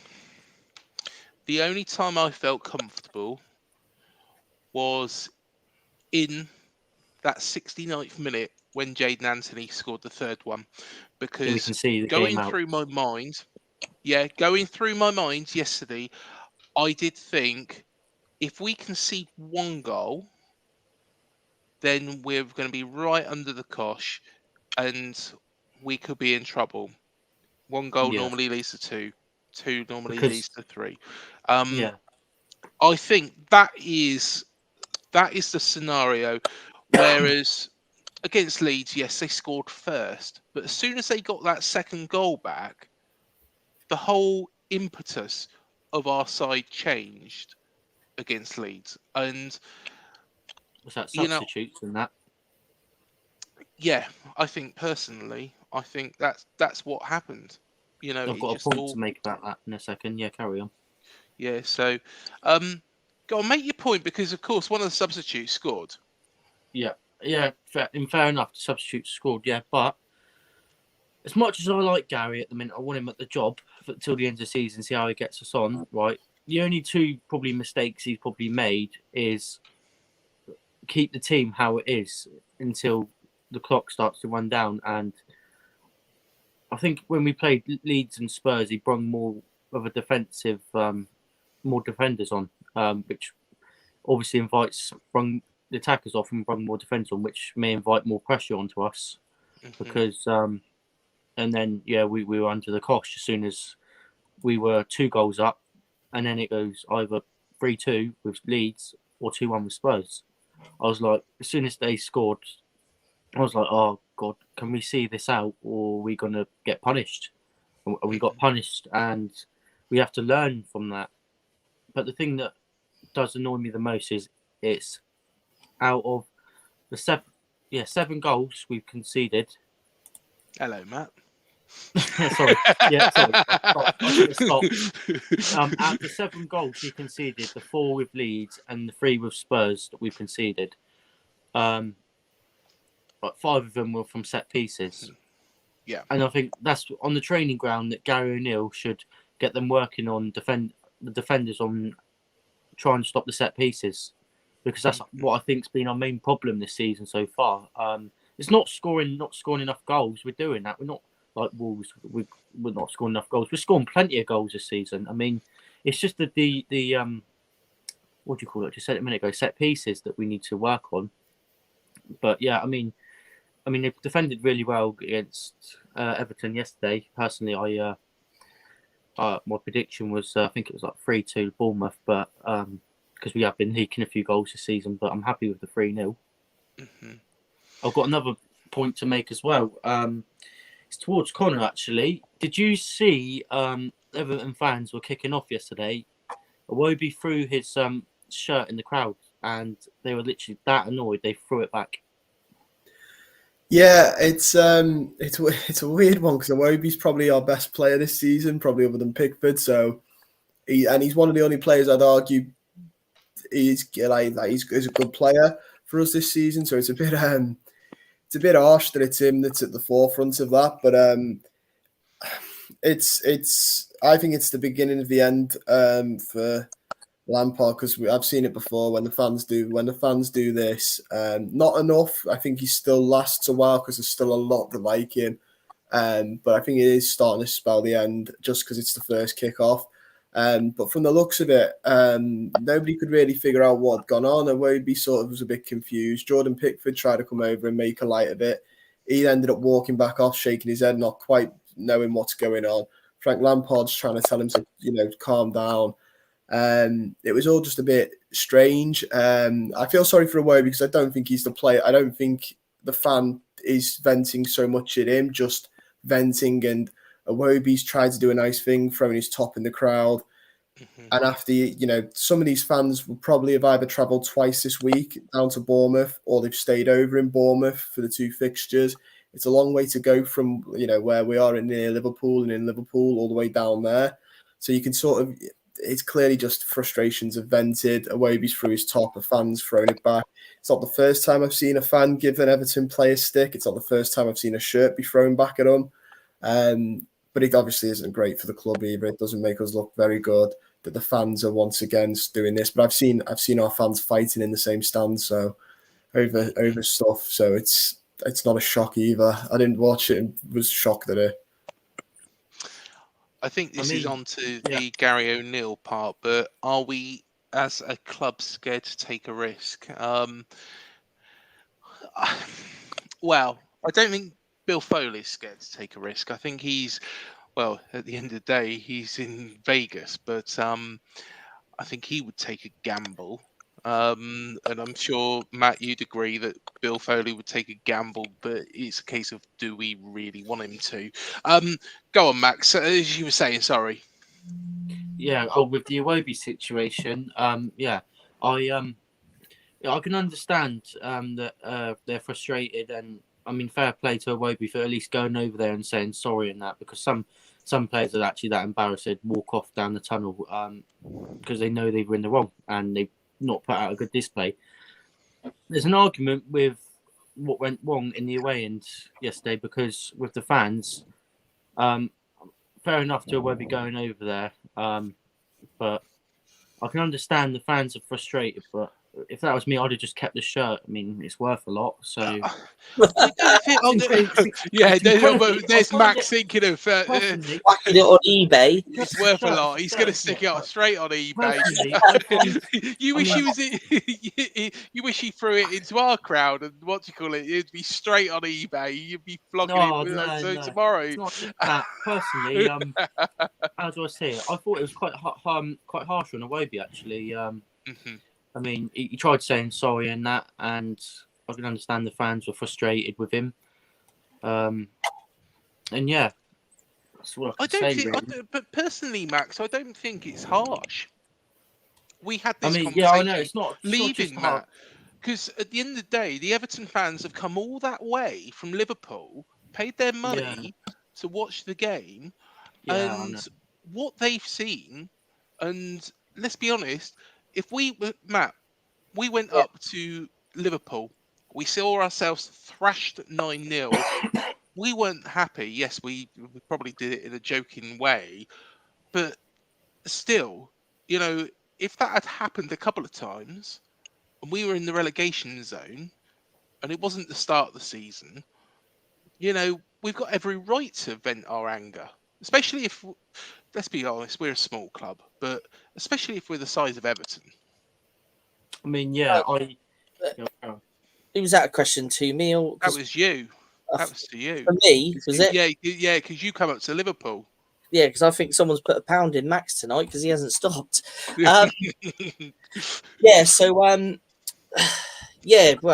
mean, I've been in situations before where Bournemouth fans have been like that. One time it was to the chairman, but yes, we had that chairman on, didn't we? Of course, Eddie Mitchell. And there's been a game where there was some consultation with Danny Hollands by a few fans back when we were in the -17 season. So I've seen it and witnessed some of it from our fans, but. Are you on about just after that particular Liverpool game? Would we have reacted that way? Is that what you was trying to say? Well, if that had happened, and Scott Parker had continued on, and we kept on having results like that, and fans pay good money. I mean, we're not on thousands of pounds a week, and I'm sure a lot of the Everton fans that come down Tuesday night come down again Saturday. So. But you've got to think as well, and I'm not trying to do us a disservice as a football club here, but you've got to think of the status of each of the clubs. And Everton have been ever present in the Premier League. I haven't a clue when your last relegation was, Connor. I don't even know. I don't think... Everton have been relegated from the Prem. I think it's only... Well, they've never been relegated from the Prem, but when was the last relegation for Everton? When was the last time I couldn't tell you off the top of my head. It was dated that long ago. I think it'd be like, it'd be like 1800s, early 1900s, I'd think. possibly, or like 19. I don't know, but it's not for like you're talking decades now, at least half a century. Quick Google. It was last in 1950-51. So my dad wasn't even born at that point.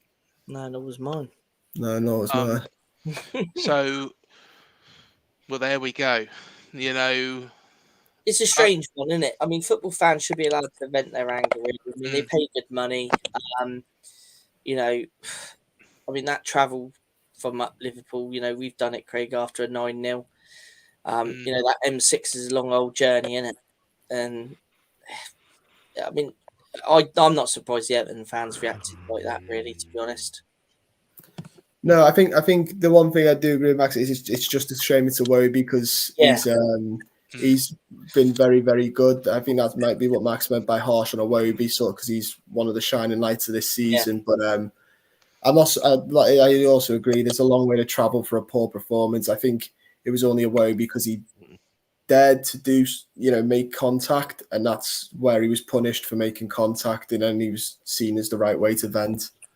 He's definitely the best player though for you lot at the minute, I think.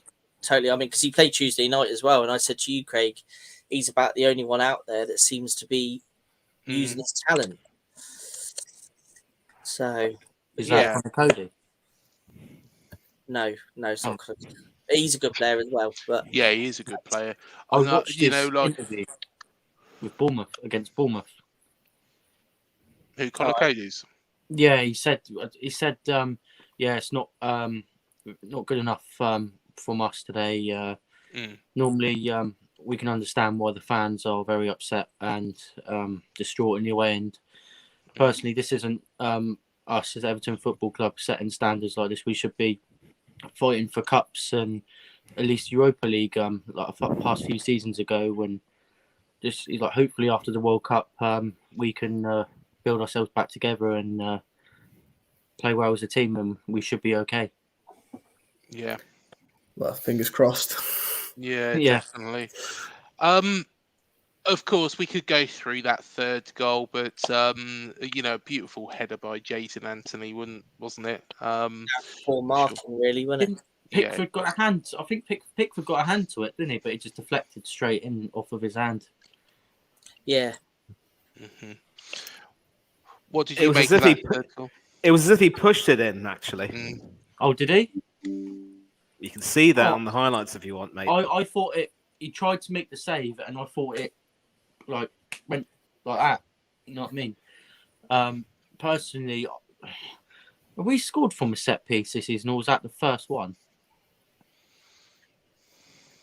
We were good at set pieces before we got relegated because we were in the top 6 for set pieces. I think we scored from set piece. That's a very good question that you've just asked me on the hop there. If you gave me 5 minutes to look at it, I probably could do. But yeah, I will give you an answer of that one. Well, no doubt we'll do another couple of shows. We'll do cherry picking. I'll tell you what, I'll stick it in there, shall we? What's that? We scored from any other set pieces this season. We have, haven't we? Which game was it? Lerma did. First goal of the season was a corner, wasn't it? Yes, of course. Yep. Oh yeah, Lerma. Yeah, it was a that was another rebound as well. Sorry, we haven't scored many. I've got to be honest. I thought I said we got one rebound this season, and he got rebound against Villa like 2 minutes in. We haven't scored as many as we would have liked to. Let's put it like that. But oh no, we scored against Forest as well. Forest, the Solanke overhead kick. Remember, it was a ball in from Tavernier, I think, or Christie, headed back in by Lloyd Kelly, and Solanke just scissor kicked it into the top corner. That was another one. Actually, Connor, you said that Tavernier, was a danger man for us. I said he's terrible from dead ball situations. It wasn't too bad yesterday. Curse of the commentator, I suppose. Yeah. Been there. But yeah, definitely. So, of course, we've got this World Cup break coming up now. And, it's it's weird. It's in the middle of the season, isn't it? It's a bit of an odd one. Do you think this is going to be a benefit for Everton, Connor? Or do you think this is going to be a benefit for Bournemouth, Matt?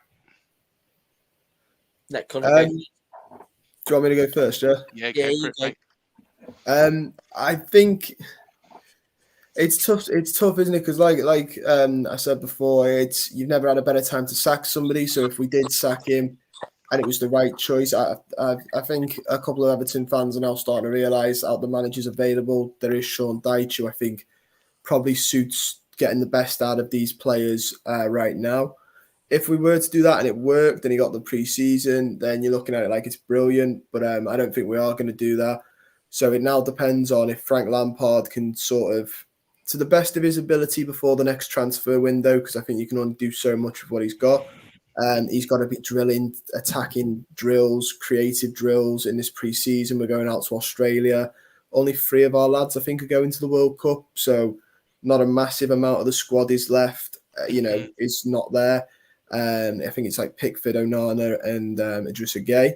So again, pretty much, 2 defensive midfielders and a goalkeeper. So you shouldn't really affect the attacking attributes of Everton. Yeah. He needs to get them sorted before the Wolves game because we have Wolves and then we have City. We lose against them, Wolves, it's not great. And then City, I'm already a bit worried about how many Haaland's going to smash past us. So I think it's hard to tell. You'd argue it's good for him because he's got 6 weeks to sort it all out. But it's still that little bit of a gamble. I've not been sold on him since the start, so it's a bit hard for me to say, yeah, he'll get it sorted in 6 weeks, because I think the other day it was a stat that he's got the same points per game as Rafa Benitez when he was here. And when you think of the discourse from Everton fans towards Benitez and what they're showing towards Lampard, it's fair to say that because Benitez was Benitez and Lampard's Lampard, one of them's getting an easier ride. Yeah, definitely. Matt, we've got our first win in 5. Is this a good thing, this World Cup now? Or do you think, oh God, it could have come at a worse time? It's funny with international breaks with us, isn't it? Because we usually start to have a good run before an international break, and then we don't always pick up where we left off. Biggest thing for us is the manager situation, isn't it? Yeah. I know it's going back to the same old thing, but whatever decision the club makes, that's obviously going to have a big impact on how these next 5 weeks or so go, 6 weeks, whatever it is. Yeah. Obviously, like Everton, we're not losing a lot of players to the World Cup, which I think is a positive. But then again, at the same time, I'm hoping that the club are arranging some sort of games, because obviously you don't want match fitness to go or anything like that. So I know, I think I saw something like West Ham have arranged like behind doors games with like Fulham and someone like Cambridge United or someone like that. I think they've got like 3 games lined up over the period just to keep the sharpness there. So hopefully we'll do something like that. Because 6 weeks of training and no competitive match action is a long time, isn't it? Yeah. So hopefully we do something like that. Obviously we got to face Newcastle in the cup on the 20th or the 21st of December. So we'll have a little bit of game time before the league kicks off again, which I think is a positive in some respects, that we have that opportunity. But yeah, it's all down to the manager situation, isn't it? If Gary O'Neill stays, then not much will change. Obviously, the squad will know the players. The manager will know the players. So that's not much will change there. Obviously, we'll bring a new face in. Obviously, that person will hopefully have enough time to bed in and get to know the players, know their strong points, their weaknesses, and hopefully pick up from where we left off. But it's going to be a funny few weeks for us, I think. Especially with the management situation, it will all tell from that, really. Yeah, definitely. We're going to start winding up now. So Max, thank you as always for coming on the show, and by all means, oh, he's trying to unmute himself. You still can't do it. Yeah, He's done it now. Muting me. Who is it? Is muting me out of you and Matt? It's not me. It's not me. No, I think it's Matt. I knew it was Matt. But no, thanks for coming on again, mate. And no doubt we will catch up during the international break, and of course, once we're back to normal football, not played in a desert. Yeah. Cheers again, Max. I'll see you soon. See you soon, mate. All right, cheers, mate. Thanks Bye, for Max. coming on. Bye. Cheerio. Mate. Cheers. Rightio. Well, it is just the four of us now, and we are going to wind this up in a moment. But let's just talk very quickly about the World Cup and England. And of course, Everton have got a player in the England squad. We've got two in the Wales squad. Arsenal have probably got quite a lot more, haven't they? How many players have you got? No, just three. Just three. We've got Just three? No. I mean, just three for England, obviously, but we've got a lot more in Yes. other squads. Oh yeah, I was going to say. Obviously, it's Saka and Ramsdale and Ben White for England. I believe Partey will be captaining Ghana. Granit Xhaka will be captaining Switzerland. So that makes it 5. Who else is there? Tomiyasu will be turning out for the Samurai Blue of Japan. And anyone else I can think of at the top of my head? Jesus and Martinelli. Gabriel. Yep. I was just about to come to that. Thank you very much indeed. And that makes 8. So that's pretty much all our World Cuppers right there. Yeah. Let's look at England, though. A terrible Nations League campaign. Did we care much about the Nations League, or was it, or is it a case that we're saving ourselves for this to go for it? And can we actually do something in Qatar, or are we going to just fall short again? I'm not going to say that we didn't care necessarily about the Nations League, but when you have a situation where, the World Cup is sort of coinciding with that, I guess it's a case of, necessarily one being prioritized, but that doesn't excuse some of the performances we put in the Nations League. And obviously that 4-0 home loss to Hungary was, as I would say, disgraceful a result as I've ever seen from England in a long time. And I know that Hungary had, of course, evolved. I knew that in 2016 they qualified top of their group, which included Austria and Portugal, if I'm not wrong. And they certainly made a big splash there. And since then they've developed. But it certainly never excused several of our players in that side having as bad a game as they did. And with the selection of his England squad, I really don't know if Southgate has an idea of being willing to take risks. He's stuck with players to whom he's been loyal. He's brought in a midfielder who has only made 3 substitute appearances all season for his club, simply on the basis of his performances in the Euros. Yeah. So there just doesn't seem to be that kind of consistency with his selection. There doesn't seem to be that kind of willingness to make some big calls. Of course, now that he's got a squad of 26, he will mold the team however he sees fit. But I seriously don't think that we will mount that much of a challenge this time around, because obviously we overachieved in Russia. And in the Euros, we probably did look good, but we also had the advantage of a somewhat, again familiar, sort of an easier sort of path to the final in a way. Obviously, beating Germany was wonderful, but then they were a team in decline. Yogi Löw had to leave, and I think Hans-Dieter Flick has, sort of rejuvenated them in a way. So I really don't see England doing very much unless we get our act together, because Wales are going to be determined to, they're going to be determined to beat us. I believe the US are going to be a much younger team as well, and they will obviously want to have a point to prove. So if we're not careful, mind you, we will face a tough job of qualifying from that group, and I definitely don't believe we will go beyond the quarterfinals at best. No. Fair enough. Connor, what do you reckon? Do you think we can do something in Qatar? No, no. Is the honest, as honest as I can be. I think for a couple of reasons it's going to be. I think it's going to be a challenging World Cup for every country, just because players are playing still up until now. There's no rest either. So, but I also think you got to take into account the climate. Don't tend to do very well at countries that are a bit above our climate. As well, which is just a football cliche, isn't it? Countries that have got a similar climate do better at countries like that.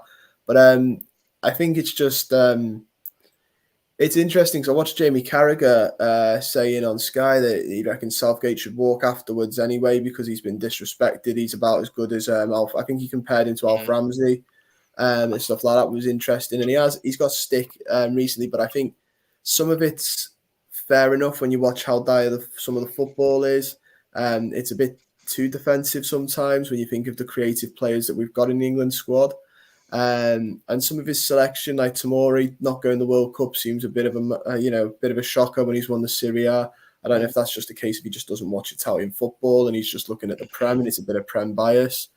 But I also just think there's a couple of countries that are just really good. I think it's Argentina, Brazil, and France that'll get towards the semis and the final, final and the third place.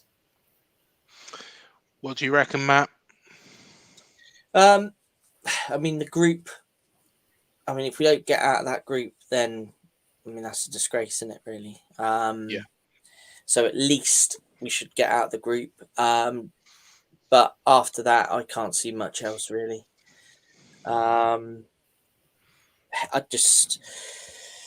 I don't know. I think it's a funny one. I think the way the form's been running through the Nations League, I think will continue through to the World Cup. And like Connor said, with the climate, that's an absolutely great point because, look at the World Cup in Brazil. We were awful. And also in terms of selection, again, another point Connor's made with Tomori at AC Milan. A player that's playing, he's had a good couple of seasons there, and he's picking Maguire. Yeah. Who's not playing, who hasn't got the form. Now, Southgate's been one of these managers that says, I select players on form. Yeah. And you select Harry Maguire. Now, I know everyone's jumping on the Harry Maguire bandwagon at the minute, but when he leaves someone out like Tomori, who is a decent player, and exactly. I like the guy, I really do. And he leaves him out. It's one of them, isn't it? I think he's made the right selection with the goalkeepers. I don't think there's 3 other goalkeepers I would have taken. Who he starts, he's obviously going to start Pickford because of his experience at tournaments, which is invaluable. Who does he start in the back 4? Does he go with a back 3 again? No, it's going to be interesting. I'm glad he selected Ben White because I think he's had a good season at right back for Arsenal. So whether he thinks he's going to play a back 3 and he can use Ben White in that kind of Kyle Walker role until Walker's fit, be interesting to see that. But yeah, from players like Calvin Phillips, who's made 3 substitute appearances, would you have taken someone else? Would you have taken a Ward Prowse instead, who's quite prolific from set pieces? I'm glad he's put Maddison in there because that gives you a bit more creativity. Harry Kane. There was a debate we were having with some people the other night, weren't there, Craig, about Harry Kane? Some people saying they wouldn't take him, which, yes, I know he's not been banging him in, but again, he's the captain, he's the voice in the change room, he's the man that brings the guys all together. Rashford's hit form on spot on time. He's been playing well lately, so that gives you a few more options. So squad wise, yes and no. There's some I definitely would take, some I wouldn't. But yeah, I can't see much more than the group stage really. No. I've got to be honest. I agree with you.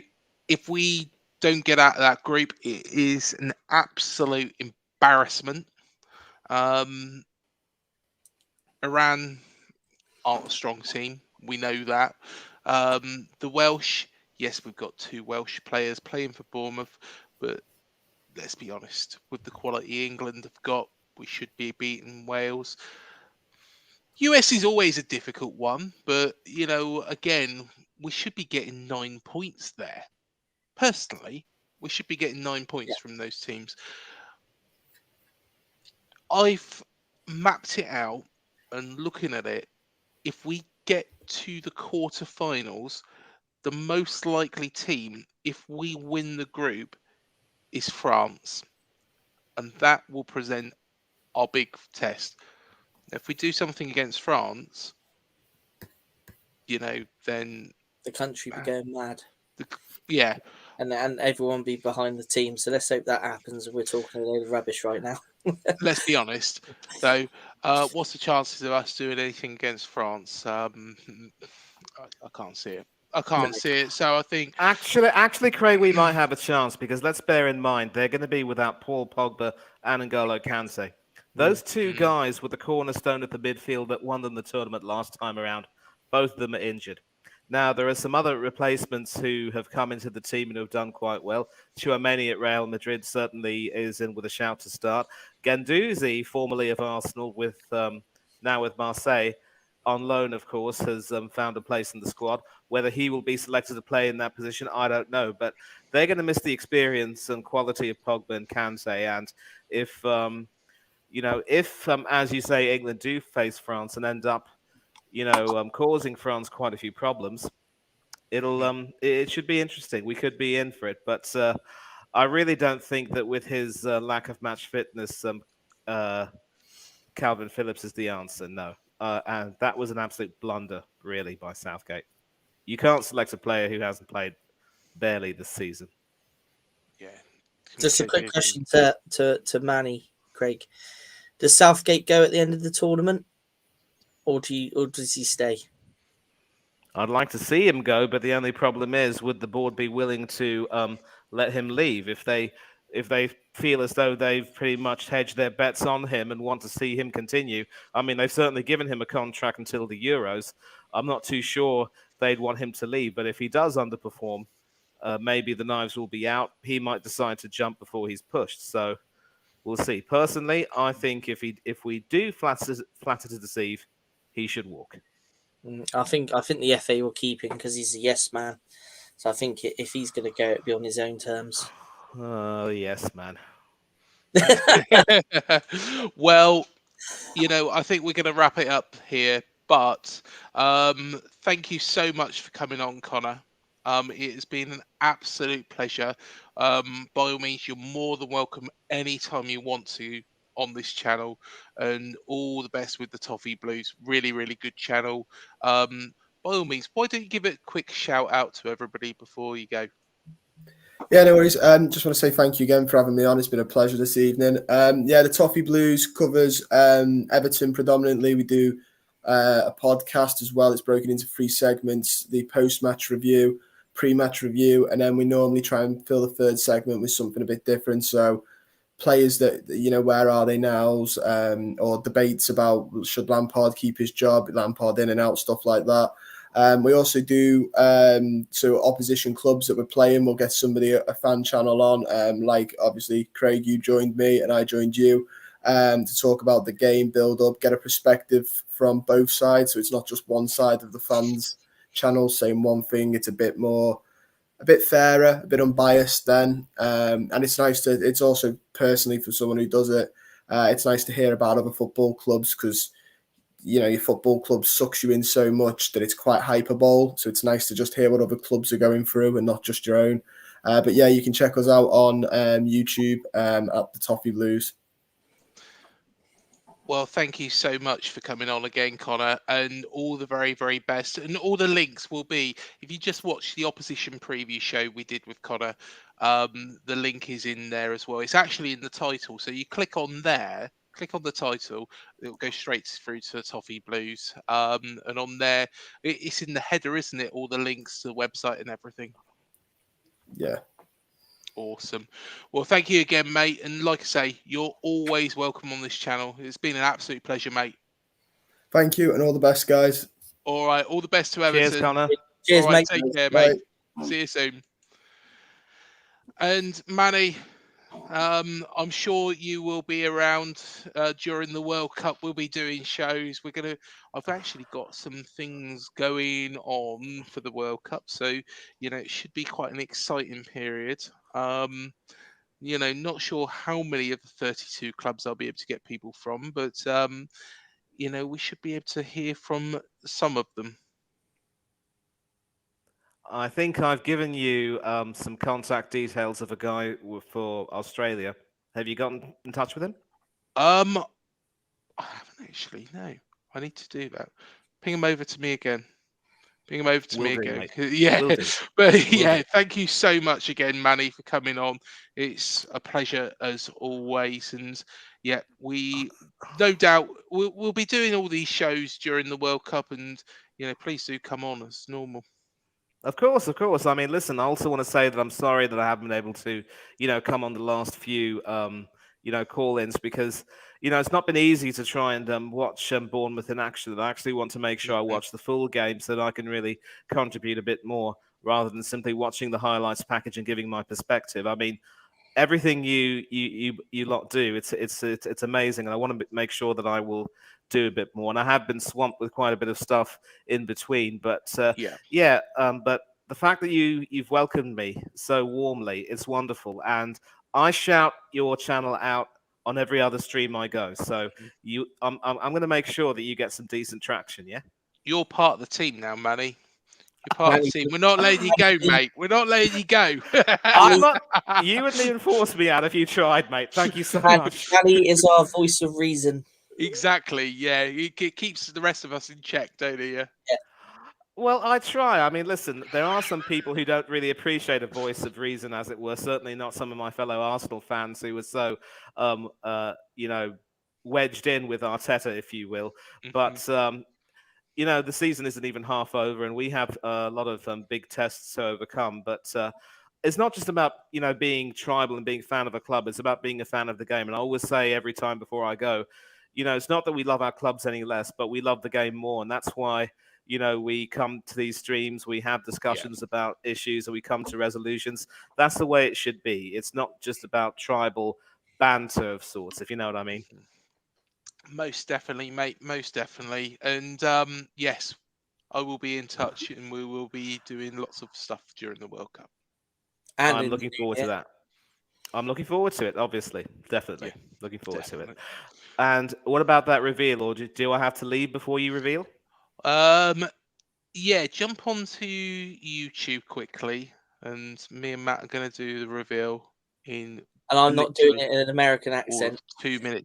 I've already done it, Matt. I've already done it. I've already pre-recorded it. Have you? Yeah, it's pretty. Yeah, I'll tell you what.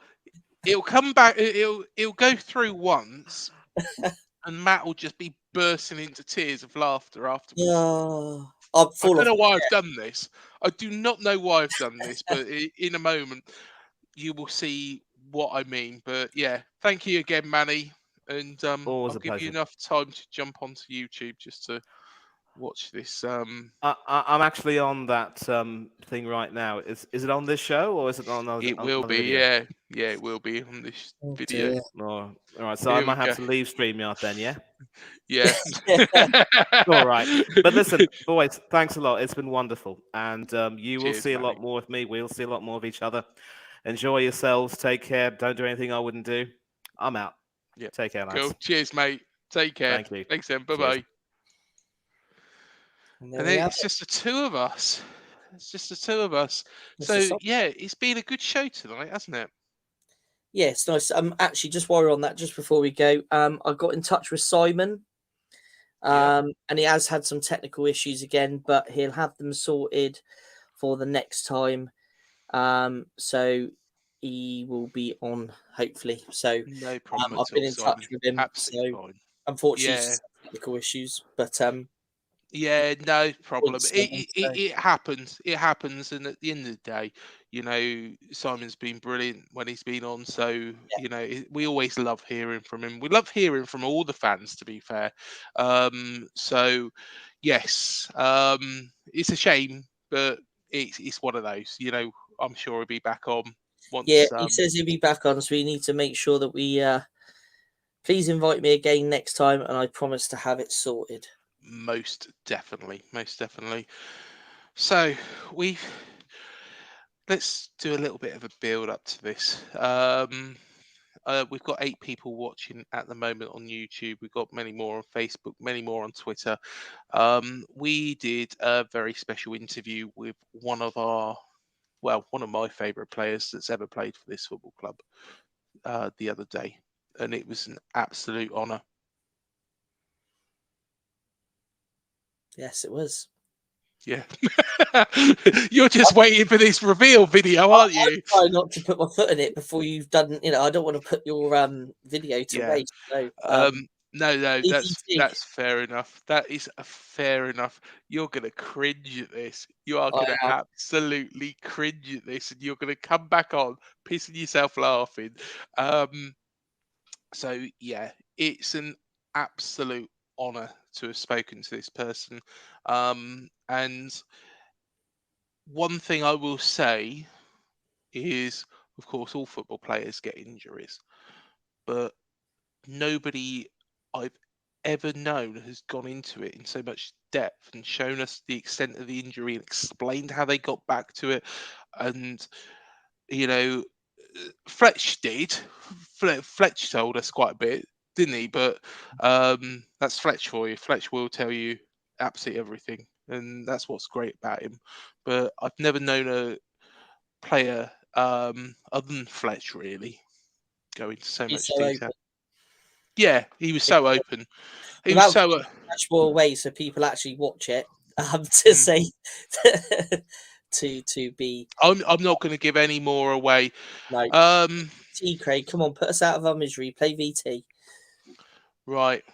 I need to find it now. Should we count down? Oh God, from what? 10. Right, 10. Go on, then. 9. Oh. Oh. I think I've actually done. Mate. What's that? Do you know what? I've just had a look at it, and I think I've uploaded the one without the actual accent on it. Oh, that's even better. Let's go with it. Yeah, but it's only a short one. Oh, where's the one that you need then, Craig? Come on, you're keeping people. I know. Everybody's. Just whilst we're mumbling along. Look, people coming into this room just for this reveal, and they're going, right, okay, I've come you haven't even got the right just for video. this, and I haven't got the bloody right video going. Right. Oh my God. Yes, it is uploading at this moment in time, and it will be done in literally all of 2 minutes. So yeah, whilst we're waiting for that, You're going to do a little dance or something, or what? I don't know. We will have loads of videos coming out. We're going to do World Cup cherries, aren't we, as well? Yeah. So rather than cherry picking, we'll be doing World Cup cherries. Yeah. As of this Thursday, I believe, Craig. Yes, as of or this Friday morning Thursday, whenever it goes out. We will do. Right. We'll be reviewing the England squad in a bit of depth, won't we? I think. Yes. Yeah, we will do. First one. Right. Should we count down from 10 then? Yes, please. 10. 9. 9. 8. 7. 6. 5. 4. 4. 3. 2. 1. Don't piss yourself once you come back onto the screen. Coming up on Up the Cherries in all departments on Tuesday night at 7 o'clock, an exclusive with somebody who won 2 promotions with the club, 244 appearances and 15 goals, and scored this one. I'm good. How are you two?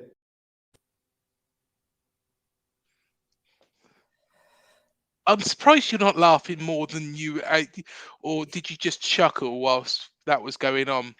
Yeah. Or did you think the accent was quite good? It was awful. Never do that again. I'm never going to do that again. Don't you worry, Matt. Don't you worry. I will never, ever, ever, ever, ever do that again. So 7 p.m. Tuesday. Yes, 7 p.m. Tuesday. You know who it is now.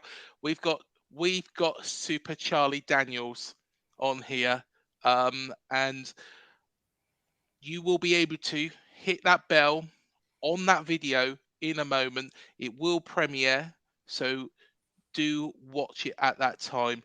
And yeah, it's I second that, Matt. Here, I tried that once and I was told not to. It wasn't very good. I'm not an actor, to be honest, Manny. I think the extent is EastEnders, isn't it, for me? Paddy Kirk. Oh, don't start that again. And on that bombshell, I think it's time for us to leave. So thank you, everybody, for joining us. We will see you Tuesday night when we are interviewing the one and only Charlie Daniels.